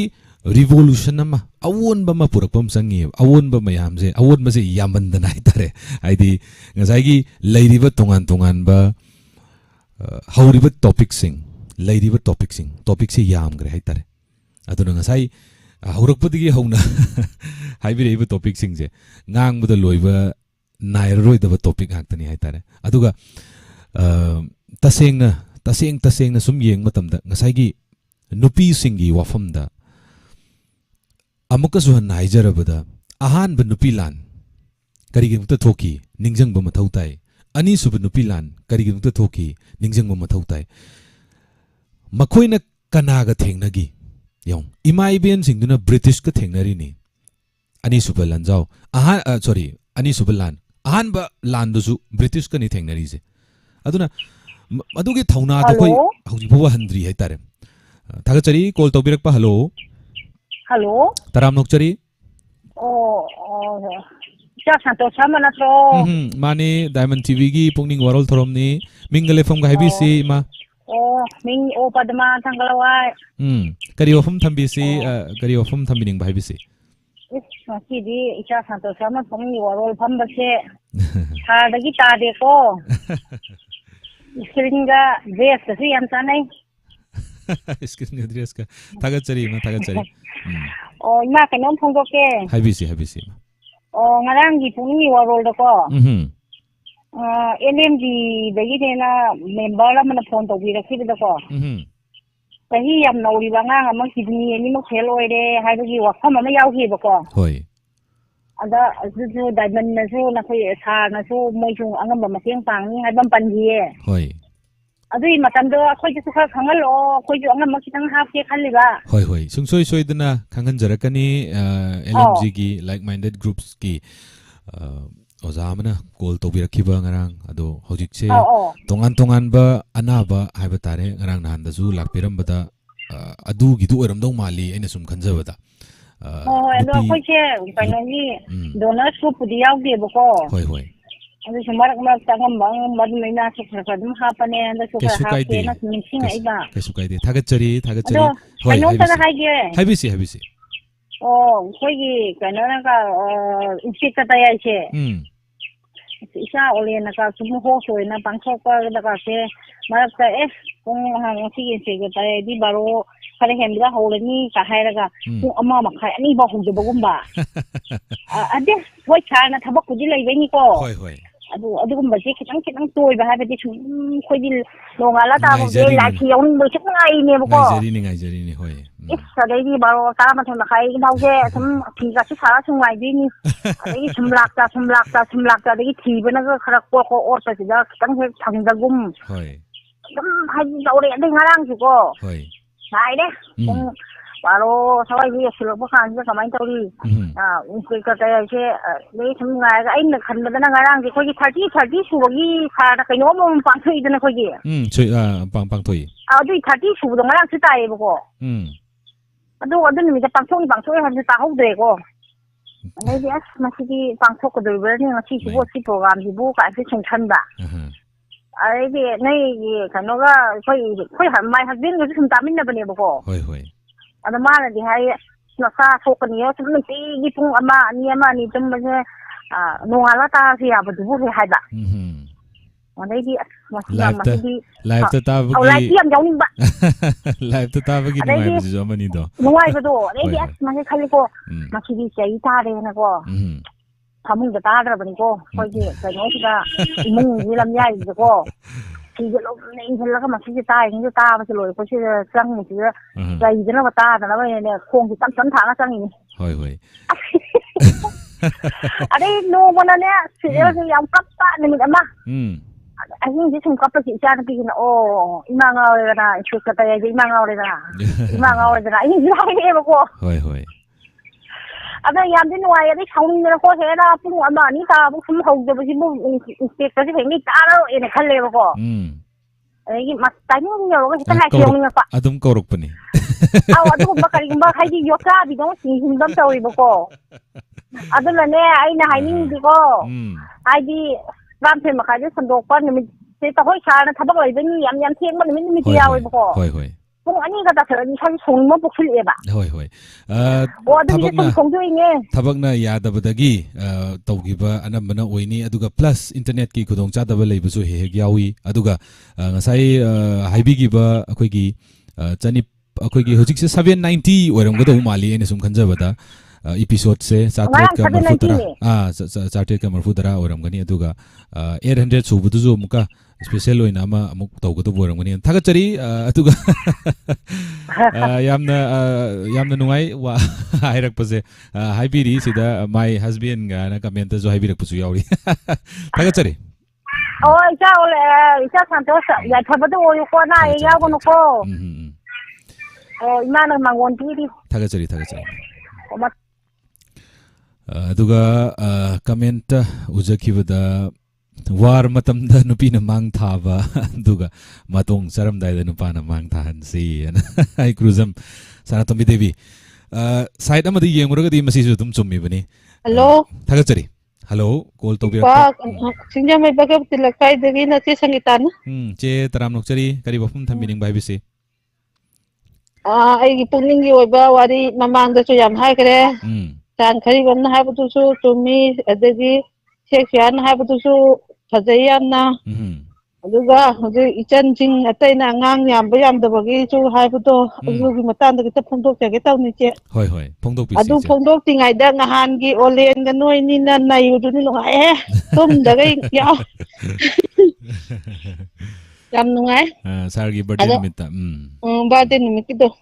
hoi asa adu mai na mu to yam nungai aduga kano ne hoje angang yam makta bate hoi tinjak ta su lai adu yam theng ni yum pan ba china oi ga ni angang yam da bagi chahi ni pu kuntha gi mathak to loi ba wa yum pan le ba yam bana like तमिनी दई थबक private ने खंदे मन खंदे मसा की Sen थोक्त्रगदी yum पांदबे चांगदिजु पांदबा लेसाबेरी बयाम लेरे पाखंगरी बयाम लेरे अदुना ओइगद्रा हाबजे खल्ले अदु ngahawai gi budi hanjing yamami ko kano tawi angang dingde sum adu khujiti ama ani dagi ahum chubadi kare automan ta ngaire adu ko cs tawbati ju yam chumme chahi yamakpana su oigadau male ba tu jo normal haidi chang chat to ji chahi kun manga bok da luhong ba je pak yaudre ba kuntha manga ni phu bok da honge as yang khai ma ya bo hong ba yawi ba adu da kai de ngang yam doi no ba adu na oigada na che gi mot ni ko hoi kun yenga pada masagi phire amam ne haidana na mai machin do tamuraga kano tawna ba moigi masagi sentok lambi gi mu thabak ki mu ngai na ni pesa pi ba ngam da ba mu lai la ni dai private job tawwa da su aduna oigadra na khalle chena training ke chatna ru ko hoi yam chungro ba famni yam chungro famni che thambi ba haidi lengau thingau da adum panthokragana nganna panthokragana chatlauna he panthokhiba aduga khara hek lehoragana as kamaina tawduino kari tawduino wakal je tarakpada wakal firep se kanari tu ye pra pasta go metric ka sai daga pal horaga di ko kitang da we adu ju kento lambi metric ti chahi sudri graduation matam da tu ye tabau sude ba try pante se angang de 17 aduna chahi sude aduna haidi nganna tamme ba sahi ani makhai ani khitang he madai tamnare hujiti aduna sahi tranga masai tranga da buk mitik thare ba aduna sahi je sude ba yamana geje loira kan kumbada sahi kumathu kuni thoi daina surakpa adun maina tawgana oigadra na je na sum phongdok chabani ko soiga khoka ju tawwi je side haina batu ta ko bani loina sumnari bani haidi wakalon je adugi wakalon du phongdok nabgi damakta thamle bani diamond tv na pukning gi wa mane ko ji am harau jari ni da akoi phone tawba kana dano ba khoi na wakal udoi je paja khoi na wakal udoi se adai thaba da ha pe ju wari ni paisa changi to phone ha ta budi paisa changi thagachari o thamjarage du ha ge tawbane thame yamna nokning ba ama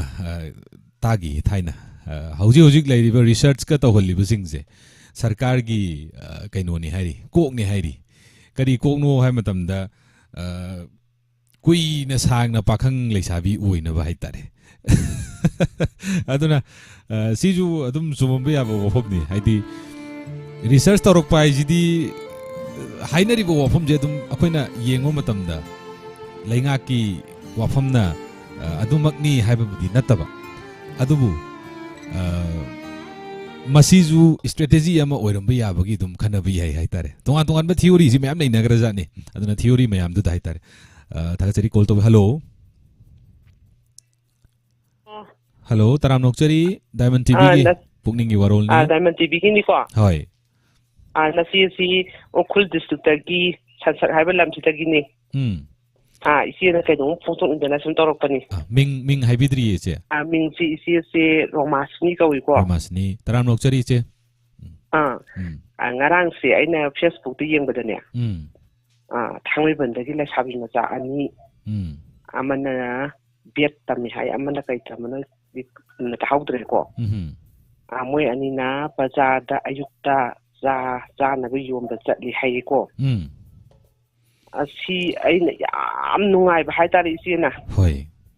asi kumba nupi masa sing na mata mangan da be are ma matam da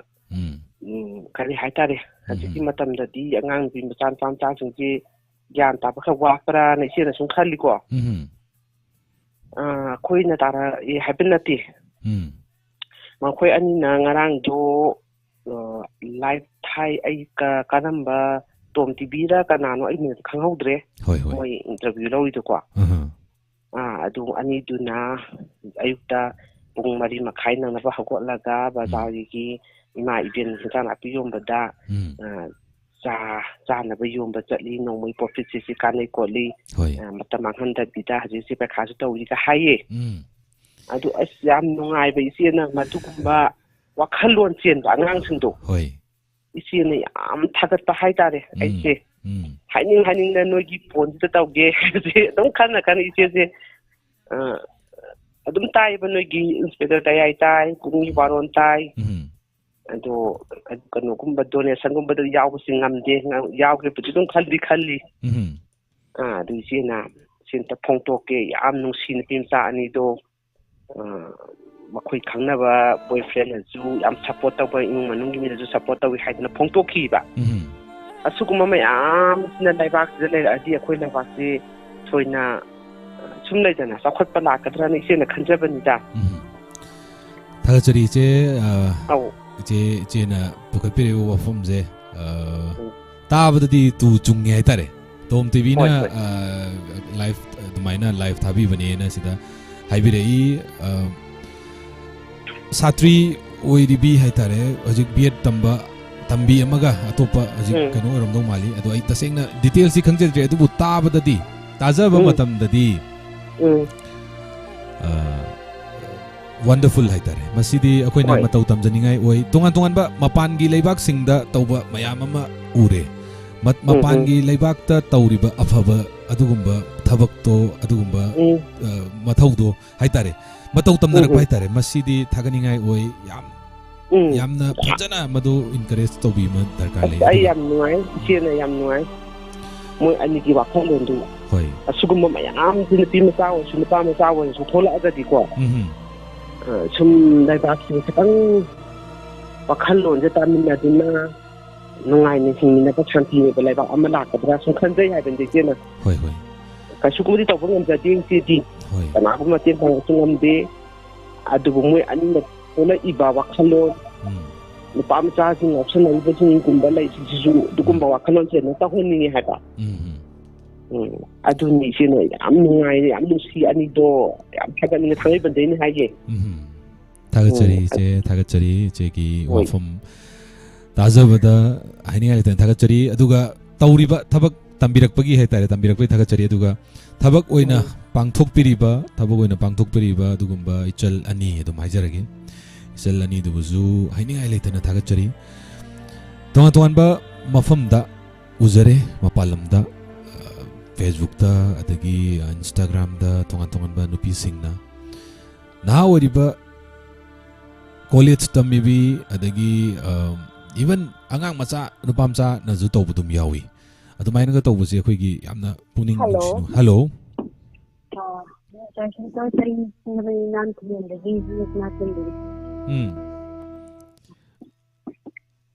haibisi kari ofum thambining ba haibisi hogi madam na thari hiro apun desu koi bujing tin ta thinsina mai machin tamlaga chu hogi senda lambi da kai khel da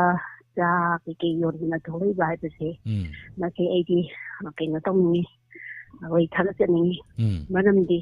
ꯍꯧꯖꯤꯛꯀꯤ ꯃꯇꯝꯗ ꯑꯉꯥꯡꯁꯤꯡ ꯑꯁꯦ ꯑꯩꯈꯣꯏꯒꯤ ꯈꯨꯡꯒꯪꯗ ꯂꯩꯕ ꯑꯉꯥꯡ ꯈꯔ ꯂꯩꯔꯤ ꯑꯩꯈꯣꯏꯒꯤ ꯐꯤꯁꯥ ꯂꯣꯟꯁꯥ ꯇꯧꯕꯒꯤ ꯄꯣꯠꯁꯤ ꯂꯩꯅꯔꯤ ꯑꯩꯈꯣꯏꯒꯤ ꯁꯍꯔ ꯃꯤꯌꯣꯟꯗ ꯂꯩꯕ ꯑꯉꯥꯡ ꯑꯌꯥꯝꯕꯗꯤ ꯑꯩꯈꯣꯏꯒꯤ ꯄꯩꯁꯥ ꯇꯥꯟꯕꯒꯤ ꯂꯝꯕꯤꯁꯤꯗ ꯑꯩꯈꯣꯏꯒꯤ ꯈꯔ ꯈꯛꯇꯅꯤ ꯆꯥꯝꯃꯒꯤ ꯃꯅꯨꯡꯗ 10-20 ꯈꯛ ꯌꯥꯎꯔꯝꯒꯅꯤ ꯑꯇꯩꯗꯤ ꯑꯩꯈꯣꯏꯒꯤ ꯗꯣꯂꯥꯏ ꯇꯣꯡꯕꯒ ꯆꯞ ꯃꯥꯟꯅꯔꯦ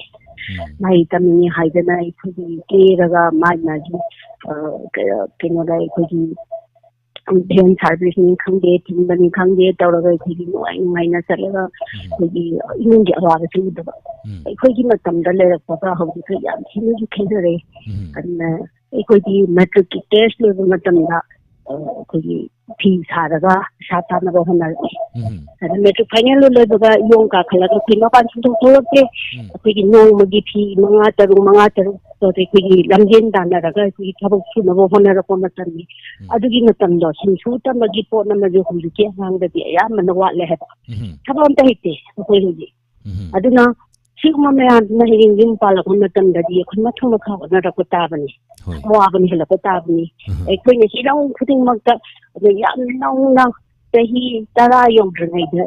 ꯏꯃꯥꯅ ꯂꯩꯔꯤꯕ ꯏꯃꯨꯡꯒꯤ ꯐꯦꯃꯤꯂꯤ ꯃꯌꯥꯝꯁꯤꯅ ꯑꯩꯈꯣꯏ ꯐꯤꯔꯣꯟ ꯆꯅꯥꯡ ꯊꯥꯗꯅ ꯈꯣꯠꯇꯅ ꯇꯧꯔꯤ ꯍꯥꯏꯗꯅ ꯃꯇꯦꯡ ꯄꯥꯡꯅꯕꯅꯦꯅ ꯀꯣꯜ ꯋꯥꯏꯔꯝ ꯁꯦꯡꯗꯅ ꯑꯗ ꯇꯣꯇꯤ ꯌꯥꯗꯅ ꯍꯣꯠꯅꯔꯛꯄ ꯃꯌꯥꯝ ꯑꯗꯣ ꯉꯁꯤꯒꯤ ꯑꯉꯥꯡꯁꯤꯡꯗꯗꯤ ꯇꯥꯏꯌꯣꯟꯅꯔꯕꯒ ꯆꯞ ꯃꯥꯟꯅꯔꯦ ꯍꯥꯏꯕ ꯑꯗꯨꯅ ꯉꯁꯤꯗꯨꯅ ꯑꯉꯥꯡꯁꯤꯡꯁꯦ ꯑꯩꯈꯣꯏꯅ ꯍꯧꯖꯤꯛ ꯃꯃꯥ ꯃꯄꯥꯅ ꯀꯦꯍꯜꯂꯤꯅꯤ ꯍꯥꯏꯅ ꯊꯥꯗꯣꯛꯄꯒꯤ ꯃꯍꯨꯠꯇꯗꯤ ꯑꯗꯨꯅ ꯏꯃꯨꯡ ꯑꯃꯒꯤ ꯆꯠꯅ ꯀꯥꯡꯂꯣꯟꯗꯤ ꯐꯖꯅ ꯇꯝꯕꯤꯒꯗꯕꯅꯤ ꯅꯣꯡꯃꯒꯤ ꯆꯥꯛꯅ ꯀꯃꯥꯏꯅ ꯊꯣꯡꯒꯅꯤ ꯑꯗꯒꯤ ꯊꯕꯛ ꯏꯪꯈꯥꯡꯅ ꯀꯃꯥꯏꯅ ꯂꯣꯏꯁꯤꯟꯒꯅꯤ ꯀꯩꯗꯧꯒꯅꯤ ꯍꯥꯏꯕꯁꯦ ꯑꯗꯨꯅ ꯈꯔ ꯇꯝꯕꯤꯔꯒ ꯑꯉꯥꯡꯁꯦ ꯈꯪꯍꯟꯅꯕꯒꯤ ꯃꯆꯥ ꯑꯃ ꯑꯣꯏꯒꯗꯧꯕꯅꯤ ꯍꯥꯏꯕ ꯃꯗꯨ ꯑꯣꯏꯔꯛꯇꯕ ꯑꯗꯨꯅ ꯍꯧꯖꯤꯛ ꯑꯉꯥꯡꯁꯤꯡ ꯑꯁꯤꯅ ꯄꯨꯊꯣꯔꯛꯏꯕ ꯄꯣꯠ ꯃꯈꯣꯏꯅ ꯁꯦꯟꯗꯥꯟ ꯂꯝꯕꯤ ꯑꯣꯏꯔꯛꯏꯕ ꯄꯣꯠ ꯍꯥꯏꯕꯁꯦ ꯑꯩ ꯌꯥꯝ ꯊꯥꯒꯠꯂꯤ ꯑꯗꯨꯅ ꯑꯩꯈꯣꯏ ꯃꯇꯝꯗ ꯑꯣꯏꯔꯤꯕ ꯄꯣꯠꯇꯨꯒ ꯃꯈꯣꯏ ꯃꯇꯝꯗ ꯑꯣꯏꯔꯤꯕ ꯄꯣꯠꯇꯨꯒ ꯍꯧꯖꯤꯛ ꯑꯣꯏꯔꯤꯕ ꯄꯣꯠꯁꯤꯒ ꯈꯦꯠꯅꯔꯛꯄꯅꯤꯅ ꯂꯩꯁꯥꯕꯤ ꯃꯆꯥ ꯄꯥꯈꯪ ꯃꯆꯥꯁꯤꯅ ꯃꯃꯥ ꯃꯄꯥꯗꯒꯤ ꯄꯩꯁꯥ ꯅꯤꯕꯗꯤ ꯀꯥꯏꯗꯦ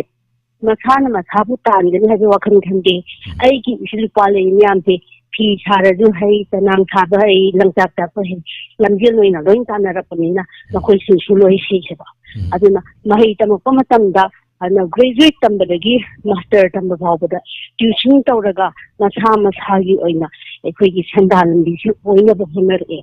ꯑꯗꯨꯅ ꯃꯤ ꯑꯣꯏꯅꯕ ꯍꯣꯠꯅꯔꯛꯄꯗ ꯃꯇꯦꯡ ꯍꯥꯏꯕꯁꯦ ꯑꯩꯈꯣꯏ ꯏꯆꯤꯜ ꯏꯅꯥꯎ 9 ꯄꯣꯛꯄꯗ ꯑꯗꯨꯅ ꯃꯥꯒꯤ ꯈꯔ ꯑꯗꯨꯃꯥꯏꯅ ꯇꯧꯔꯛꯄ ꯄꯣꯠ ꯑꯗꯨꯅ ꯑꯩꯈꯣꯏꯅ ꯏꯄꯥꯅ ꯑꯩꯈꯣꯏꯒꯤ ꯇꯧꯔꯣ ꯃꯆꯥ ꯑꯃ ꯆꯥꯗꯕ ꯑꯣꯏꯔꯁꯨ ꯁꯦꯝꯕ ꯉꯝꯒꯅꯤꯅ ꯈꯜꯂꯦꯕ ꯑꯗꯨꯅ ꯁꯨꯃꯥꯏꯅ ꯇꯧꯗꯅ ꯑꯩꯈꯣꯏꯅ ꯀꯥꯇꯨ ꯀꯥꯔꯟꯁꯤ ꯌꯥꯎꯍꯟꯗꯕ ꯑꯗꯨꯅ ꯐ꯭ꯔꯤꯗ ꯂꯣꯏ ꯊꯥꯗꯣꯛꯑ ꯃꯆꯥꯅ ꯍꯥꯏꯔꯤꯉꯤ ꯂꯩꯒꯗꯕꯅꯤ ꯇꯧꯒꯗꯕꯅꯤꯅ ꯑꯗꯨꯝ ꯊꯥꯗꯣꯛꯈꯤꯕꯗꯒꯤ ꯉꯁꯤꯒꯤ ꯅꯤꯁꯥꯒꯤ ꯄꯥꯞ ꯇꯧꯔꯛꯄꯗ ꯅꯨꯄꯥ ꯃꯆꯥꯗꯒꯤ ꯍꯦꯟꯅ ꯅꯨꯄꯤ ꯃꯆꯥꯅ ꯍꯦꯟꯒꯠꯂꯛꯑꯦꯕ ꯑꯗꯨꯅ ꯅꯤꯕꯗꯤ ꯀꯥꯏꯗꯦ ꯑꯗꯨꯅ ꯈꯪꯅ ꯆꯥꯟꯅꯕ ꯑꯗꯨꯅ ꯇꯤꯟꯑꯦꯖꯀꯤ ꯑꯩꯈꯣꯏꯒꯤ ꯅꯨꯄꯥ ꯅꯨꯄꯤ ꯈꯪꯅꯕꯅꯤ ꯍꯥꯏꯔꯒꯁꯨ ꯑꯗꯨꯅ ꯅꯨꯄा ꯑꯃꯒꯤ ꯃꯔꯜ ꯍꯦꯛꯇ ꯆꯥꯅꯤ ꯍꯥꯏꯕꯁꯦ ꯈꯜꯂꯣꯏꯗꯕꯅꯤ ꯃꯤꯉꯣꯟꯗꯒꯤ ꯆꯥꯊꯣꯛꯄꯁꯤ ꯏꯀꯥꯏꯒꯗꯕꯅꯤ ꯍꯥꯏꯕ ꯄꯣꯠꯁꯤꯗ ꯑꯩꯅ ꯍꯥꯟꯅ ꯄꯤꯍꯧꯅꯕ ꯍꯣꯠꯅꯒꯗꯧꯕ ꯄꯣꯠꯇꯨ ꯅꯠꯇ꯭ꯔꯦ ꯑꯗꯨꯅ ꯌꯦꯟ ꯊꯣꯡꯕ ꯊꯤꯜꯂꯛꯀꯗꯧꯕꯅꯤ ꯑꯃ ꯇꯧꯔꯛꯀꯗꯧꯕꯅꯤ ꯃꯗꯩꯗ ꯊꯤꯜꯂꯛꯇ꯭ꯔꯒꯅ ꯌꯨ ꯊꯛꯆꯤꯜꯂꯒ ꯇꯦꯂꯤꯐꯣꯟꯗ ꯋꯥꯔ ꯇꯧꯕꯗꯤ ꯍꯧꯖꯤꯛ ꯊꯣꯛꯄ ꯌꯥꯎꯔꯤ ꯍꯥꯏꯕ ꯅꯤꯕꯗꯤ ꯏꯀꯥꯏꯗꯦ ꯃꯁꯥꯅ ꯃꯥꯁꯇꯔ ꯇꯝꯃꯕꯅꯤ ꯍꯥꯏꯔꯁꯨ ꯃꯥꯒꯤ ꯅꯣꯂꯦꯖ ꯇꯥꯟꯁꯤꯜꯂꯤꯕꯗꯨꯅ ꯑꯩꯅ ꯃꯤ ꯑꯃꯗ ꯀꯃꯥꯏꯅ ꯇꯧꯔꯒ ꯔꯦꯁꯄꯦꯛ ꯇꯧꯅꯤ ꯀꯔꯝꯍꯥꯏꯅ ꯇꯧꯔꯒ ꯑꯩꯒꯤ ꯗꯤꯁꯤꯄ꯭ꯂꯤꯟꯁꯤ ꯀꯩꯅꯣ ꯑꯩꯒꯤ ꯏꯃꯥ ꯏꯄꯥꯒꯤ ꯋꯥꯈꯜꯂꯣꯟ ꯆꯦꯟꯊꯒꯅꯤ ꯍꯥꯏꯕꯒꯤ ꯄꯣꯠꯁꯦ ꯈꯪꯗꯕ ꯃꯈꯩ ꯑꯩꯈꯣꯏꯒꯤ ꯀꯩꯅꯣꯗ ꯍꯣꯁꯇꯦꯜꯗ ꯂꯩꯔꯒ ꯃꯍꯩ ꯇꯝꯃꯤꯕ ꯑꯉꯥꯡ ꯑꯃꯅ ꯆꯠꯅꯤꯡꯕ ꯅꯨꯡꯗꯥꯡ ꯄꯪꯆꯠꯇ ꯆꯠꯄ ꯅꯥꯇꯩ ꯆꯥꯗꯅ ꯌꯨ ꯊꯛꯆꯤꯜꯂꯒ ꯃꯤꯉꯣꯟꯗ ꯐꯣꯟ ꯇꯧꯔꯒ ꯍꯔꯥꯁꯃꯦꯟ ꯄꯤꯗꯨꯅ ꯃꯍꯩ ꯇꯝꯂꯤꯕ ꯑꯉꯥꯡ ꯑꯃꯗ ꯄꯤꯔꯤꯕ ꯏꯊꯤꯜ ꯍꯥꯏꯕꯁꯦ ꯃꯁꯤꯒꯨꯝꯕꯁꯦ ꯃꯃꯥ ꯃꯄꯥꯅ ꯃꯨꯟꯅ ꯌꯦꯡꯁꯤꯟꯍꯟꯅꯤꯡꯉꯦꯕ ꯑꯩꯈꯣꯏꯁꯦ ꯑꯁꯤ ꯃꯆꯥꯗꯨꯗꯤ ꯃꯍꯩ ꯇꯝꯃꯤꯅꯦꯅ ꯊꯥꯗꯣꯛꯑꯝꯒꯅꯤ ꯁꯣꯝꯗ ꯇꯧꯔꯤꯕꯗꯨꯗꯤ ꯃꯃꯥ ꯃꯄꯥꯅ ꯀꯩꯗꯧꯅꯁꯨ ꯈꯪꯉꯝꯃꯣꯏꯕ ꯃꯁꯤ ꯃꯃꯥ ꯃꯄꯥ ꯑꯣꯏꯔꯤꯕꯁꯤꯡꯅ ꯉꯁꯤ ꯗꯥꯏꯃꯟ ꯇꯤꯚꯤꯗ ꯄꯨꯛꯅꯤꯡꯒꯤ ꯋꯥꯔꯣꯜꯁꯦ ꯇꯥꯕꯤꯕ ꯇꯥꯔꯒꯗꯤ ꯃꯆꯥꯁꯤꯡꯁꯤꯅ ꯀꯔꯝꯕ ꯂꯣꯟꯆꯠ ꯀꯔꯝꯕ ꯁꯥꯖꯠ ꯆꯠꯂꯤꯒꯦ ꯍꯥꯏꯕꯁꯦ ꯃꯁꯤ ꯀꯨꯞꯅ ꯌꯦꯡꯁꯤꯟꯖꯔꯤꯅꯤ ꯃꯁꯤ ꯃꯇꯝꯗ ꯊꯝꯖꯒꯦ ꯊꯥꯒꯠꯆꯔꯤ ꯑꯗꯨꯝ ꯍꯥꯏꯅꯤꯡꯉꯥꯏ ꯂꯩꯇꯅ ꯊꯥꯒꯠꯆꯔꯤ ꯄꯨꯈꯠꯄꯤꯔꯝꯃꯤꯕ ꯋꯥꯐꯝꯁꯤꯡ ꯑꯁꯤ ꯍꯥꯏꯇꯥꯔꯦ ꯑꯍꯥꯟꯕꯗ ꯉꯁꯥꯏꯒꯤ ꯊꯥꯒꯠꯂꯛꯄꯗꯨꯃ ꯂꯩꯔꯦ ꯊꯥꯒꯠꯂꯛꯏꯁꯦ ꯇꯁꯦꯡꯅ ꯂꯨꯄꯥ ꯊꯥ ꯑꯃꯗ ꯇꯁꯦꯡꯅ ꯏꯁꯥꯒꯤ ꯍꯨꯃꯥꯡ ꯃꯃꯜꯅ ꯂꯨꯄꯥ 3,000, 4,000, 5,000 ꯇꯥꯟꯕꯗ ꯌꯥꯝ ꯋꯥꯕ ꯑꯁꯦꯡꯕꯩꯗꯤ ꯌꯥꯝ ꯋꯥꯈ꯭ꯔꯖꯥꯠꯅꯤ ꯑꯗꯨꯕꯨ ꯄꯩꯁꯥꯒꯤ ꯚꯦꯜꯌꯨ ꯃꯇꯝꯒꯤ ꯚꯦꯜꯌꯨ ꯈꯪꯗꯕ ꯍꯥꯏꯗꯤ ꯍꯧꯔꯛꯏꯕ ꯃꯌꯥꯝꯁꯤꯅ ꯍꯥꯏꯇꯥꯔꯦ ꯑꯗꯨꯒ ꯑꯗꯨꯝ ꯃꯌꯥꯝ ꯑꯗꯨꯝ ꯌꯥꯎꯔꯤ ꯍꯥꯏꯇꯥꯔꯦ ꯃꯌꯥꯝꯁꯤꯅ ꯈꯪꯗꯕ ꯃꯌꯥꯝꯅ ꯑꯗꯨꯝ ꯇꯧꯕꯁꯨ ꯌꯥꯎꯔꯤꯕ ꯑꯗꯨ ꯃꯃꯥ ꯃꯄꯥꯁꯤꯡꯅꯁꯨ ꯑꯗꯨꯝ ꯏꯟꯕꯤꯕ ꯌꯥꯕꯤꯕ ꯍꯥꯏꯇꯥꯔꯦ ꯀꯦꯍꯟꯕ ꯍꯥꯏꯇꯥꯔꯦ ꯑꯗꯣ ꯇꯁꯦꯡꯅ ꯁꯨꯝ ꯌꯦꯡ ꯇꯥꯔꯒꯗꯤ ꯑꯋꯥꯕꯁꯤ ꯈꯪꯍꯜꯂꯨꯅ ꯍꯥꯏꯕ ꯑꯃ ꯂꯩ ꯇꯧꯕꯗ ꯑꯗꯣ ꯃꯊꯪꯒꯤ ꯀꯣꯂꯔ ꯂꯧꯈꯠꯆꯒꯦ ꯀꯣꯂꯔꯁꯦ ꯌꯥꯝꯅꯗꯤ ꯀꯣꯂꯔ ꯑꯅꯤꯒꯨꯝꯕꯗꯤ ꯂꯩꯒꯗꯧ ꯃꯥꯜꯂꯤ ꯃꯤꯅꯤꯠ 10 ꯃꯨꯛꯇꯤ ꯈꯤꯇꯪꯗꯤ ꯍꯦꯜꯂꯦ ꯑꯗꯨꯕꯨ ꯂꯧꯈꯠꯆꯔꯤ ꯍꯜꯂꯣ ꯏꯀꯣ ꯁꯟꯇꯣꯁ ꯇꯔꯥꯝ ꯅꯣꯛꯆꯔꯤ ꯑꯩ ꯊꯧꯕꯥꯜ ꯄꯥꯈꯪꯈꯣꯡꯒꯤ ꯏꯆꯦ ꯑꯅꯟꯗꯤꯅꯦ ꯇꯔꯥꯝ ꯅꯣꯛꯆꯔꯤ ꯏꯆꯦ ꯀꯔꯤ ꯋꯥꯐꯝ ꯊꯝꯕꯤꯅꯤꯡꯕ ꯍꯥꯏꯕꯁꯤ ꯉꯁꯤꯒꯤ ꯇꯣꯄꯤꯛꯁꯦ ꯌꯥꯝ ꯅꯨꯡꯉꯥꯏꯌꯦ ꯏꯄ꯭ꯋꯥꯁꯦ ꯉꯁꯤꯁꯨ ꯃꯁꯛꯁꯦ ꯌꯥꯝ ꯐꯖꯕ ꯍꯧꯖꯤꯛꯁꯦ ꯑꯩꯈꯣꯏ ꯗ꯭ꯔꯛꯀꯤꯕꯨꯗꯤ ꯌꯥꯝ ꯀꯟꯅꯕꯨꯗꯤ ꯍꯣꯠꯅꯔꯤꯀꯣ ꯑꯗꯨꯒ ꯑꯩꯈꯣꯏꯒꯤ ꯂꯥꯏꯔꯛ ꯈꯨꯜꯂꯛꯁꯤꯗꯅ ꯌꯨꯁꯤꯅ ꯂꯣꯏ ꯐ꯭ꯔꯤ ꯊꯥꯔꯦꯕ ꯌꯨ ꯌꯣꯟꯕꯁꯤꯡꯁꯦ ꯑꯝꯇ ꯑꯩꯈꯣꯏꯒꯤ ꯐꯖꯅ ꯆꯥꯎꯈꯠꯄꯤꯔꯛꯑꯒꯗꯤ ꯌꯥꯝ ꯅꯨꯡꯉꯥꯏꯒꯗꯧꯕꯅꯦꯕ ꯂꯣꯏꯅꯃꯛ ꯂꯥꯏꯔꯛ ꯈꯨꯜꯂꯛꯁꯤꯗ ꯂꯩꯔꯤꯕ ꯅꯍꯥꯔꯣꯟꯁꯤꯡꯁꯦ ꯌꯨꯁꯦ ꯂꯣꯏ ꯂꯥꯏꯆꯨ ꯂꯩꯔꯦꯕ ꯑꯩꯈꯣꯏꯒꯤ ꯍꯧꯖꯤꯛ ꯇꯧꯔꯤꯕ ꯁ꯭ꯋꯥꯏ ꯖꯒꯥꯁꯦ ꯇꯧꯔꯤꯁꯦ ꯑꯩꯈꯣꯏ ꯄꯥꯈꯪꯈꯣꯡ ꯂꯥꯏꯔꯛꯁꯦ ꯑꯗꯨꯛꯀꯤ ꯃꯇꯤꯛ ꯌꯨꯁꯦ ꯌꯣꯜꯂꯦ ꯀꯌꯥꯁꯨ ꯍꯥꯏꯔꯕꯅꯦ ꯑꯃꯠꯇ ꯇꯥꯗꯦꯕ ꯍꯩꯔꯥ ꯄꯩ ꯀꯌꯥ ꯑꯃ ꯆꯪꯉꯦ ꯑꯝꯇ ꯌꯥꯗ꯭ꯔꯦ ꯑꯗꯒꯤ ꯑꯩꯈꯣꯏ ꯁꯤꯗꯁꯨ ꯅꯠꯇꯅ ꯂꯣꯏꯅꯃꯛ ꯑꯩꯈꯣꯏꯒꯤ ꯂꯥꯏꯔꯛ ꯈꯨꯜꯂꯛ ꯃꯅꯨꯡꯁꯦ ꯂꯣꯏꯅ ꯑꯌꯥꯝꯕꯅ ꯌꯨꯁꯤꯗ ꯂꯣꯏꯅ ꯐ꯭ꯔꯤ ꯂꯣꯏ ꯊꯥꯔꯦꯕ ꯁꯤꯗ ꯑꯝꯇ ꯆꯧꯈꯥꯏꯕꯤꯌꯨ ꯁꯤꯅꯦꯕ ꯑꯩꯈꯣꯏꯅ ꯂꯩꯉꯥꯛꯁꯤꯗ ꯑꯃꯨꯛꯇꯪ ꯄꯨꯛꯅꯤꯡ ꯆꯤꯡꯁꯤꯟꯖꯅꯤꯡꯕ ꯍꯥꯏꯇꯥꯔꯦ ꯑꯗꯩ ꯉꯁꯤꯒꯤ ꯇꯣꯄꯤꯛꯁꯤꯁꯨ ꯑꯉꯥꯡ ꯌꯥꯝꯅ ꯄꯣꯛꯄ ꯄꯣꯛꯇꯕꯩꯁꯨ ꯃꯌꯥꯝ ꯑꯃ ꯍꯥꯏꯈ꯭ꯔꯦ ꯑꯗꯨ ꯌꯥꯝ ꯅꯨꯡꯉꯥꯏ ꯍꯧꯖꯤꯛꯇꯤ ꯑꯩꯈꯣꯏ ꯃꯩꯇꯩꯁꯦ ꯃꯤꯁꯤꯡꯁꯦ ꯑꯗꯨꯛꯀꯤ ꯃꯇꯤꯛꯇꯤ ꯁꯨꯝ ꯍꯟꯊꯔꯛꯄꯒꯤ ꯃꯑꯣꯡꯗꯧꯅ ꯑꯗꯨꯝ ꯑꯃꯨꯛ ꯇꯧꯔꯛꯀꯗꯧꯕ ꯃꯥꯜꯂꯦ ꯇꯧꯔꯤꯕꯁꯦ ꯑꯩꯈꯣꯏ ꯃꯤꯁꯤꯡꯁꯦ ꯁꯨꯝ ꯑꯉꯥꯡꯁꯦ ꯃꯌꯥꯝꯅ ꯁꯨꯝ ꯍꯥꯏꯕꯒꯤ ꯃꯇꯨꯡ ꯏꯟꯅ ꯑꯩ ꯁꯨꯝ ꯐꯣꯡꯗꯣꯛꯆꯒꯦꯕ ꯃꯤꯁꯤꯡꯁꯦ ꯑꯉꯥꯡꯁꯦ ꯑꯃ ꯅꯠꯇ꯭ꯔꯒ ꯑꯅꯤ ꯁꯤꯗꯩ ꯍꯦꯟꯅ ꯑꯃꯠꯇ ꯃꯈꯥ ꯇꯥꯅꯗ꯭ꯔꯦꯕ ꯑꯗꯩ ꯑꯉꯥꯡ ꯑꯃ ꯄꯣꯛꯄꯁꯦ ꯄꯩꯁꯥꯁꯨ ꯌꯥꯝꯅ ꯆꯪꯕ ꯑꯗꯩ ꯍꯣꯏ ꯍꯧꯖꯤꯛꯁꯨ ꯃꯌꯥꯝ ꯈꯟꯅꯕꯤꯈ꯭ꯔꯦꯀꯣ ꯏꯄ꯭ꯋꯥꯅꯁꯨ ꯍꯥꯏꯈ꯭ꯔꯦ ꯊꯦꯡꯅ ꯌꯨꯝ ꯄꯥꯟꯕ ꯁꯤꯗꯒꯤꯁꯨ ꯑꯌꯥꯝꯕ ꯑꯣꯏꯌꯦꯕ ꯑꯗꯨꯅ ꯍꯧꯖꯤꯛ ꯑꯩꯈꯣꯏꯒꯤ ꯑꯉꯥꯡ ꯑꯃ ꯄꯣꯛꯄ ꯑꯅꯤ ꯄꯣꯛꯄꯁꯦ ꯍꯧꯖꯤꯛ ꯅꯤꯡꯉꯝꯃꯛꯇꯕ ꯃꯌꯥꯝ ꯌꯥꯎꯅꯔꯛꯑꯦꯕ ꯍꯧꯖꯤꯛꯁꯦ ꯑꯃꯨꯛ ꯑꯗꯨꯅ ꯌꯥꯔꯤꯈꯩꯗꯤ ꯑꯉꯥꯡꯁꯦ 3 ꯅꯠꯇ꯭ꯔꯒ 4 ꯑꯗꯨꯅ ꯃꯔꯤꯁꯤ ꯑꯗꯨꯝ ꯃꯁꯤꯒꯤ ꯆꯥꯡꯆꯠꯁꯤꯗ ꯑꯗꯨꯝ ꯃꯌꯥꯝꯁꯦ ꯁꯨꯃꯥꯏꯅ ꯇꯧꯕꯤꯔꯒꯗꯤ ꯈꯤꯇꯪ ꯑꯩꯈꯣꯏ ꯃꯅꯤꯄꯨꯔꯁꯦ ꯑꯩꯈꯣꯏ ꯃꯨꯁꯂꯤꯝ ꯏꯆꯤꯟ ꯏꯅꯥꯎꯁꯤꯡꯅ ꯃꯣꯏꯗꯤ ꯁꯦꯝꯕ ꯁꯥꯕꯒꯤ ꯈꯟꯗꯦ ꯈꯨꯀꯟꯕ ꯄꯥꯡꯒꯟꯕ ꯑꯩ ꯏꯃꯨꯡ ꯏꯆꯥ ꯃꯌꯥꯝ ꯑꯃ ꯂꯤꯡꯉꯒ ꯂꯣꯏꯔꯦ ꯏꯁꯨ ꯃꯌꯥꯝ ꯂꯩꯔꯒ ꯂꯣꯏꯔꯦ ꯁꯣꯝꯒꯤꯁꯤꯗ ꯑꯗꯨꯝ ꯃꯣꯏꯗꯤ ꯈꯜꯂꯒ ꯑꯉꯥꯡꯁꯦ ꯄꯥꯄꯣꯛꯇ ꯄꯣꯛꯑꯦꯕ ꯑꯩꯈꯣꯏ ꯃꯩꯇꯩꯒꯤꯅ ꯑꯃ ꯁꯦꯝꯕꯒꯤ ꯁꯥꯕꯒꯤ ꯑꯁꯤꯗ ꯑꯗꯨꯝ ꯍꯦꯛꯇ ꯈꯟꯅꯔꯒ ꯑꯗꯨꯅ ꯍꯧꯖꯤꯛ ꯅꯤꯡꯉꯝꯗꯕ ꯌꯥꯝ ꯌꯥꯎꯔꯦ ꯑꯗꯨꯅ ꯌꯥꯔꯤꯈꯩꯗꯤ ꯑꯗꯨꯅ ꯑꯩꯈꯣꯏꯅ ꯍꯥꯏꯖꯔꯤꯁꯤꯅꯤ ꯑꯃꯈꯛ ꯑꯁꯤꯗꯤ ꯇꯝꯕ ꯉꯝꯗꯦ ꯑꯅꯤꯈꯛ ꯑꯁꯤꯁꯨ ꯅꯨꯄꯤ ꯑꯃꯈꯛ ꯄꯣꯛꯑꯒ ꯉꯁꯥꯏꯁꯨ ꯏꯆꯥꯒꯨꯝꯕ ꯑꯃꯅ ꯍꯥꯏꯗꯣ ꯑꯩꯗꯤ ꯏꯊꯟꯗꯅꯤ ꯌꯥꯝ ꯅꯨꯡꯉꯥꯏꯇꯦ ꯑꯗꯨꯒꯨꯝꯕ ꯄ꯭ꯔꯣꯕ꯭ꯂꯦꯝ ꯃꯌꯥꯝꯁꯨ ꯑꯃꯨꯛ ꯊꯣꯛꯂꯛꯑꯦꯕ ꯍꯧꯖꯤꯛꯁꯦ ꯑꯗꯨꯅ ꯁꯤꯒꯨꯝꯕꯁꯤꯒꯤ ꯁꯨꯝ ꯍꯥꯏꯖꯅꯤꯡꯕ ꯍꯥꯏꯇꯥꯔꯦ ꯊꯥꯒꯠꯆꯔꯤ ꯁꯤ ꯍꯥꯏꯔꯒ ꯂꯣꯏꯁꯤꯟꯖꯔꯒꯦ ꯊꯥꯒꯠꯆꯔꯤ ꯏꯆꯦ ꯊꯥꯒꯠꯆꯔꯤ ꯍꯥꯏꯅꯤꯡꯉꯥꯏ ꯂꯩꯇꯅ ꯇꯣꯉꯥꯟ ꯇꯣꯉꯥꯟꯕ ꯋꯥꯐꯝꯁꯤꯡꯁꯦ ꯉꯁꯤꯁꯦ ꯇꯣꯄꯤꯛꯁꯦ ꯀꯚꯔꯁꯦ ꯌꯥꯝꯃꯟꯗꯅ ꯀꯔꯤꯅ ꯂꯣꯏꯁꯟꯁꯤꯒꯦꯁꯦ ꯑꯩꯁꯦ ꯌꯥꯝ ꯀꯟꯅ ꯈꯜꯂꯤ ꯍꯥꯏꯇꯥꯔꯦ ꯂꯣꯏꯁꯟꯐꯝꯁꯦ ꯑꯔꯣꯏꯕ ꯀꯣꯂꯔ ꯑꯣꯏꯖꯒꯦ hello Hello, good afternoon, Sir Santosh. Good afternoon. Mingle from IBC. Idea lang ba paman kampuday? Kaya wafum thambiningba IBC. Masay na amna angang yam da bagi sum hal tajaram bane ba. Ai ki mo inadi angang pe mari po ang halo na ka. Ani shem ba ngamo jay taragadi. Ani khappo ba ani shem na khawra na khanja ba jay ba. Adagya mo dung na pan ba so sa dung na pala ga su potki da pala ga su angang yaw ba ang yaw ri ba diba sahi kuni se ko lang da sa sa kan ba na may pala ga su ko mo tayo ko tayo tin kaya la ko pa tayo do ni dai diba sige main ko sa ta kay ha di ni sin pe talap kwa so ki ma kitari ba sige po se kha alge ti ga di angang dito na to bugi sang se kha wa ma da na khale ni sin kaya mo bugi matam da yung na pala so angang yaw da bugi yan tong nari ko I guess daw bugi digi makan makan nama treatment ama aduga sumba sisu tala kwa singna li side ti ba aduga angang se mari to pada mari maksha manga modi ani na tra hum te das mana pohan ne yo ina di ai di mon ko sa handi ke hata akhoi tinau hum ne pa ni ne ti ai sana ne do do ba lai di imana ka shu ji nau pa do sem manga magi kano lai tre ko akhoi na nau pa yeng sini ma pa na do na ma kano tong su lai tan na du na ai di mo ta de mai ne ni du ga ji ki angang ti na ta ni ta yon bagi viral sa ta u la re ko nati na am chi mana ana am budi thok le du ga comment da su ba ta re mo gi video comment da ni pa na taw la ga di viral sa te ko te ga me am comment dong ne ko ni pi na ki tang taw di viral sa li ko le nu pa si gi dum panjaw se dum taw la ga la abane ba thabak se ta yon ge ra rickshaw thaw ge ra gari thaw ge ra ma taw ge nu pa na dum na hawa de taw la aba ko ne ba nu pi na mi mang tho ga paisa tan ba se tan na rakte ba ying de dum ku nom taw ba duk sa ban thang ge thi sa ban thang ge any chuma na ta taw la ha ta ne ba hoi na nu pi hu de idi so thaw re auto thaw re de ki ek ki gali o to ko pa na yaw le ba de ki ta ta mana ta le na ni pi ani ma ta ta taw ba negative comment ki jam pu ba ta adu ji chu tang ma ja da ba du ga ngang school class 11 job ka ba ngang pa mo ani khat ai gi lim da ai se ai ke nom khat sa de da mo ke le ba hon kat gi sangai sa se ko e ko ada mo se chi ga Jonathan ne tha tra ne class 11 ka ne thang ga de ne ha me ba hoi anga ne 11 ka bo ni ga sangai service ki thabak la pa ta shi ye ga ni da okay mana ko na ba school ya ngang am le ba nu shi da na sa ai extra ai ta le ai ngon de gi ai am de gi na te ai ngon de gi lai ku lai ga boy ko lo lai ga ki tang moi da pb gi bu ko pam ta sin su am gi ki ko te ka tan da kai na de ba angang pam ta ni ta sin is mai na to ise yam hona ni aduga yang ke tho mo song yok pa family da lai ba ngak sin su tum ba si ye ga mo da pa ta lo ha ba na ta ba yang ki ba lai gi bu ko akhoi iwan mo na thak da ba sang bo ma na se ma class ka ba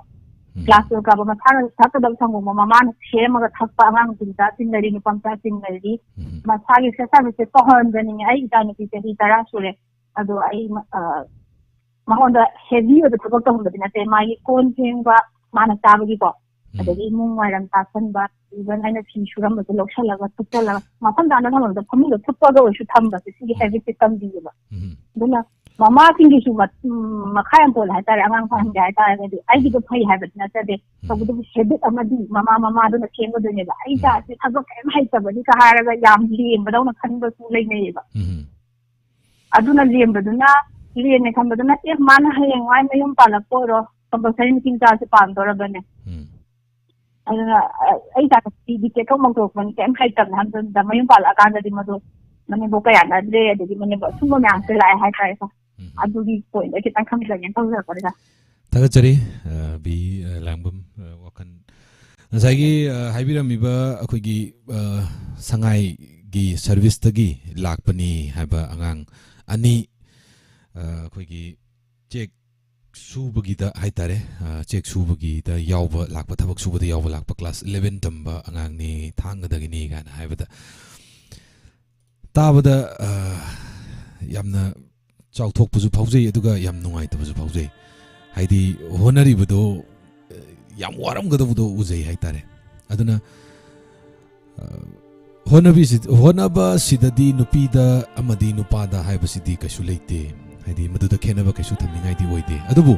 yes ꯀꯃꯦꯟ ꯄꯤꯕ ꯃꯇꯝꯗ ꯀꯟꯁꯇ꯭ꯔꯛꯇꯤꯚ ꯀꯃꯦꯟ ꯄꯤꯕ ꯌꯥꯝꯅ ꯃꯔꯨ ꯑꯣꯏ ꯀꯃꯦꯟ ꯄꯤꯕ ꯃꯇꯝꯗ ꯗꯦꯁꯇ꯭ꯔꯛꯇꯤꯚ ꯀꯃꯦꯟ ꯄꯤꯕꯤꯒꯅꯨ ꯃꯌꯥꯝꯅ ꯍꯥꯏꯗꯤ ꯃꯥꯅ ꯇꯧꯔꯤꯗꯣ ꯑꯣꯏꯔꯣꯏ mana tawrido yaroi as nang toido pakki natraga pakte adu tawi ada tawi nang toido si tawragadi hena phajaba tawdo mali chi constructive comment kawi myam khangbi budi myam yarong ni adubu masi yam darkar le bakoida akoi gidi sida bazu yam thui aduga pukhat pasu yam thui adubu sida baje kharat sida ba haugra badum sida gra haitare mathang sida gi bjena adum lokhat pangam da kai sida bazu myam am yawi haitare aduna yamna maru oiba akoina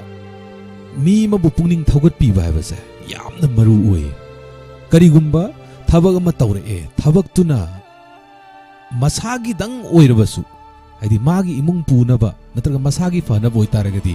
ꯃꯗꯨ ꯐꯩꯌꯦꯅ ꯍꯥꯏꯕꯤꯕ ꯑꯃ ꯆꯪꯉꯤ मधु फैयेना हाइबिबदुना मंगोंदा थौना कयाम लाकने जे मयाम अदुम थेंगनारमगने अदुगो ngasai nupi masa ani duna ayukta pung mari makhaida hogalaga ima iben singda mana masing yoliba ima iben singda cha akogi cha ga kari cha na thakna ba breakfast pi na haibudo madudabu kanana bu kari gi viral chaluduino sida viral chatpada sawi matho kai mete sigum viral ji di chatchano सीने असेंग viral लेजे कनागुम में कईनोम तौरे अदुगी दी करीगुम्बा मग पक्तबा मगी नत्रगा करीगुम्बा मगी दी viral से पंगजा चले अफबगी viral दी याम तांगना थोए अफबगी viral चलन से viral से करिंतनते जरा जरा संतोरक पतुनी कोरोना संतोरे कोरोना जे फत्ते अदु जरा जरा दी संतोरे अदु अदुगी वायरल दु नते ओखोय पामीजे करम वायरल अफबगी वायरल पामे इसल अनी दुना ngन पुंग मरी मखाइदा होगलगा कयामिंगम गनी अदुदा चललगा चा लोलगा इमाइबेन सिंग जो हानदी वारम लेरबनी इमाइबेन सिंग दो वाना लेरबनी इमाइबेन सिंग दो अयुक nganta फर्स्ट गाड़ी अखोई खुंगंग मसानी खुंगंगदगी इम्फाल कारगा कैथेलदा इंजांग नपी योन बचत पाइजे पुंग अहुम अनि मखाई की गाड़ी भोग लई हाइतारे अदुदगी हेन ngन बभोग लई हाइतारे इमा सिंग दुगाम कान तुमिगे गाड़ी मनुंग दने उइ दुइजे अदुगी इमा सिंग दुगी चा दो इचल अनि दुन पीबदा अदुदा फंगोइदबा बोर लेते हाइतारे अदुना अफबदा चटपा वायरल सिदी चनिंग बचचसुनो व्यू दो मिलियन नते करोड़ द चलो हाइने कोइदी in terms of crore the view do yengro haine khangro haine manipur macha ichal anina how to e have do adu do sunatna mamang da ugi bada oil pump da nupi macha sing nupi sing oil pump da thau hanba oi adu budu su adagi tongan ba sa kakpagi adagi nga sembagi tongan ba thabak kayam oi sije thoklai ine सी थोलक मथौ ताए हानदे थोलकते है नते को हानदे थोलई अदुबु करम कांदा करिगुम्बा अवाब तारा कांदा करिगुम्बा मागी मपुरोय लेत्र कांदा करिगुम्बा मागी कनागुम्बा म लेत्र कांदा अदुबु हौजिक नाहा ओइरिबा युथ सुबु नोम्बा कल्लिबा सुबु नोम्बा ngम्मिबा कांगबु थोगलागा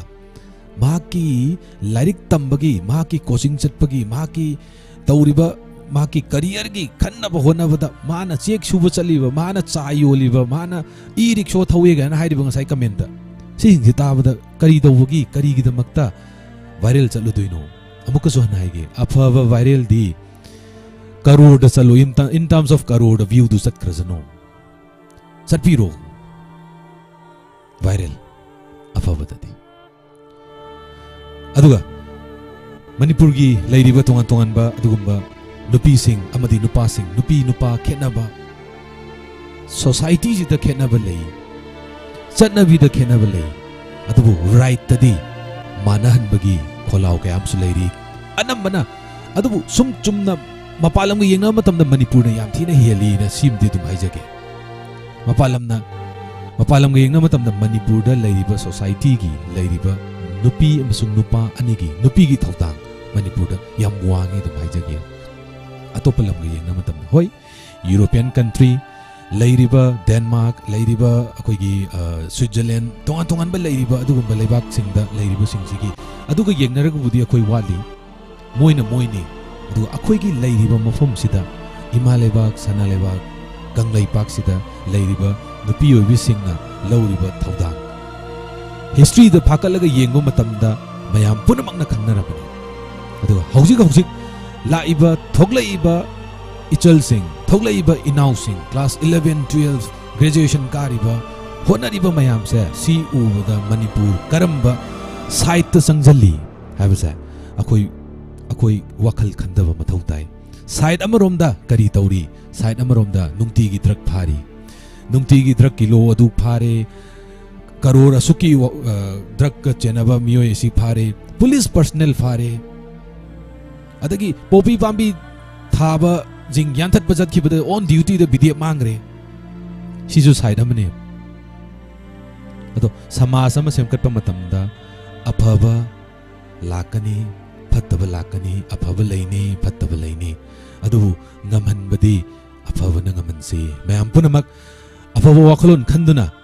अफब थबक तोरकपा मियोइसिंगदा अफब थबक पाइखलैबा मियोइसिंगदा हेन हेन पुंगनिंग थगतपीबा इचाइनाउसिंगदा छात्रसिंगदा नारोलसिंगदा अदगी तोंगा तोंगा लेकाइगी लेरिबा थबक थोरमसिंगदा अखोइना अफबबु ओइरदी खोंग थांजनबा यामना मरु ओइ अदुगा पैसागी वैल्यू मतमगी वैल्यू याम फजन खंगनबा मथौ ताइ हौरइबा इचाइनाउसिंगदा मधु खंगदा कांदनी अदुगा मसागी मथौ मा करी तौसिगे करमाइन तौसिगे अदगी ngasiगी अइना क्लास 10 लोइरगा करी तौगनी अइना क्लास 12 लोइरगा करी तौगनी अइना क्लास 8 कारिङै सिदा अइगी एम दो करी थमौसिगे हाबसे अखोइना खनबा मथौ ताइ अदु कांदने यूथ से सेमकदुइजे हौजि क्लास 8 कारिबा 9 कारिबा 10 कारिबा कांगबु से सही 25 सुरो ओइद्रो 30 सुरो ओइद्रो 35 सुरो ओइद्रो मोइ लाखबा मतम सिदनेबा लेबाक से सेमकदुइसे मखोइना नेबा लेबाक से मु पालकदुइसे अखोइना नेबा लेबाक से सेमनबा होटनगदुइसे अदुना मयाम हाइग्रे अदुना थागचरी मयाम पुनम ngasiगी पुंगनिंगी वरोलदा कॉल तौबिरकपा अदुगा वाफम तोंगा तोंबा कयामा थंबिरंबा पुकटबिरंबा अदुगा ngसाइदगी कॉलदी ट्राइदी तौबिबा अदुबु फंगहौदबा मियोइसिंग मथंग मथंग मथंगी थौरमसिंगदा अदुगा हयेंगी पुंगनिंग वरोलदा नुंगतिगी दुम थंगदरिबा थौरमसिंगदा कॉल तौबियु कॉल फंगबु ओइबियु कॉल फंगदे हाइबगी वारोबिबा तौबिगनु ट्राई तौबियु अदुगा मयाम पुन्ना नहा खुदिंगमक असेंगबा अचुंबा निसा याउदबा अदुगुंबा वाखलोन्ना लमजिंग ओइरगा लमजिंग मैरा ओइरगा अखोइना पुरगा चलसी असिगुंबा समाज अमा कंगलैपाक अमा ओइहल्लसी कंगलुप नाइदबा नुंगसी सानबा थोंग मानबा लेबाग अमा ओइहल्लसी हाइबा वाफमसिग लोइनना ngasigidamaktadi मिरेंग ताबिरिबा खुसेमगी लाइफता ताबिरिबा नम अमदी GTPL केबल नेटवर्क की खुथांगदा येंगबिरिबा खुदिंगमकपु अमुक सोहन्ना संतोष शर्मना कोगनोना खुरुमजरी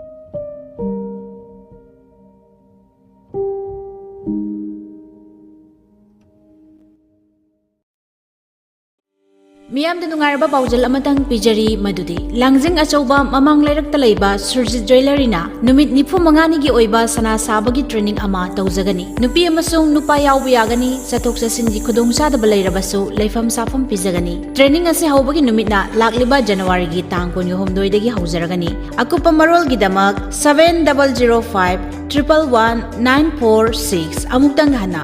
7005111946 करिगुंबा अफबा अमदी अनौब मखल की अनोप थीबदा वाबिरबा अदोमना पामजबा मखल की डिजाइन अफबा मखल की अनोब माइथोंग सानरबा अमसु मतमग सुनरबा स्टाइल सिंग मेडिलेन आई केयर दा मरांग कायना लेजरे अंगांगदगी हौरगा अहल फाउबगी तोंगान तोंगान मखल की अनोब सिंगसु फंगबिगनी मखल खुदिंगी लेंस ब्लू रे ब्लॉकिंग लेंस प्रोग्रेसिव लेंस न सिंगबा लेंस सिंगसु फंगबिगनी अदोंगी मनाक नकपदा लैबा मेडिलेन आई केयर विजन सेंटर सिंगदा लाकपिदुना खुदोंग चाबा सिंग असि लौबी Admission open Martin Grammar School Kakchingi Chatliba chahi English singani kunga homdoi kunga marigi pre nursery dagi class 10 fawbagi admission form thaba haujari school ashina pijariba khudong chaba singdi skill based learning leads empowered smart class for class pre nursery to class 3 Wi-Fi facility CCTV campus boarding facility for boys and girls separately Atal tinkering laboratory day boarding facility from pre nursery to class 5 huge football ground bus amasung van service ki kudong chabu pijari Wabagai Sora Palel Irengban amadi Kakching Martin Grammar School Kakchingi ozagi ahangba fam kara kaujari ahanbada English ki oja ama qualification arts graduate MA English with 2 years of teaching experience laibu oigedabani ani shubda science ahangba fam ama qualification BSc chemistry honors MSc chemistry 2 years of teaching experience laibu oja oibigedabani ahum subda computer science ahangba fam ama qualification BCA MCA with 2 years of teaching experience laibu oibigedabani mari subada multitask staff ahangba fam ani last date of submission of application 25 January 2023 akupa marol gidama contact tobiu 9378018616 loinana 7005632751 khangan jariba M Shamu Singh President Managing Committee Martin Grammar School Kakching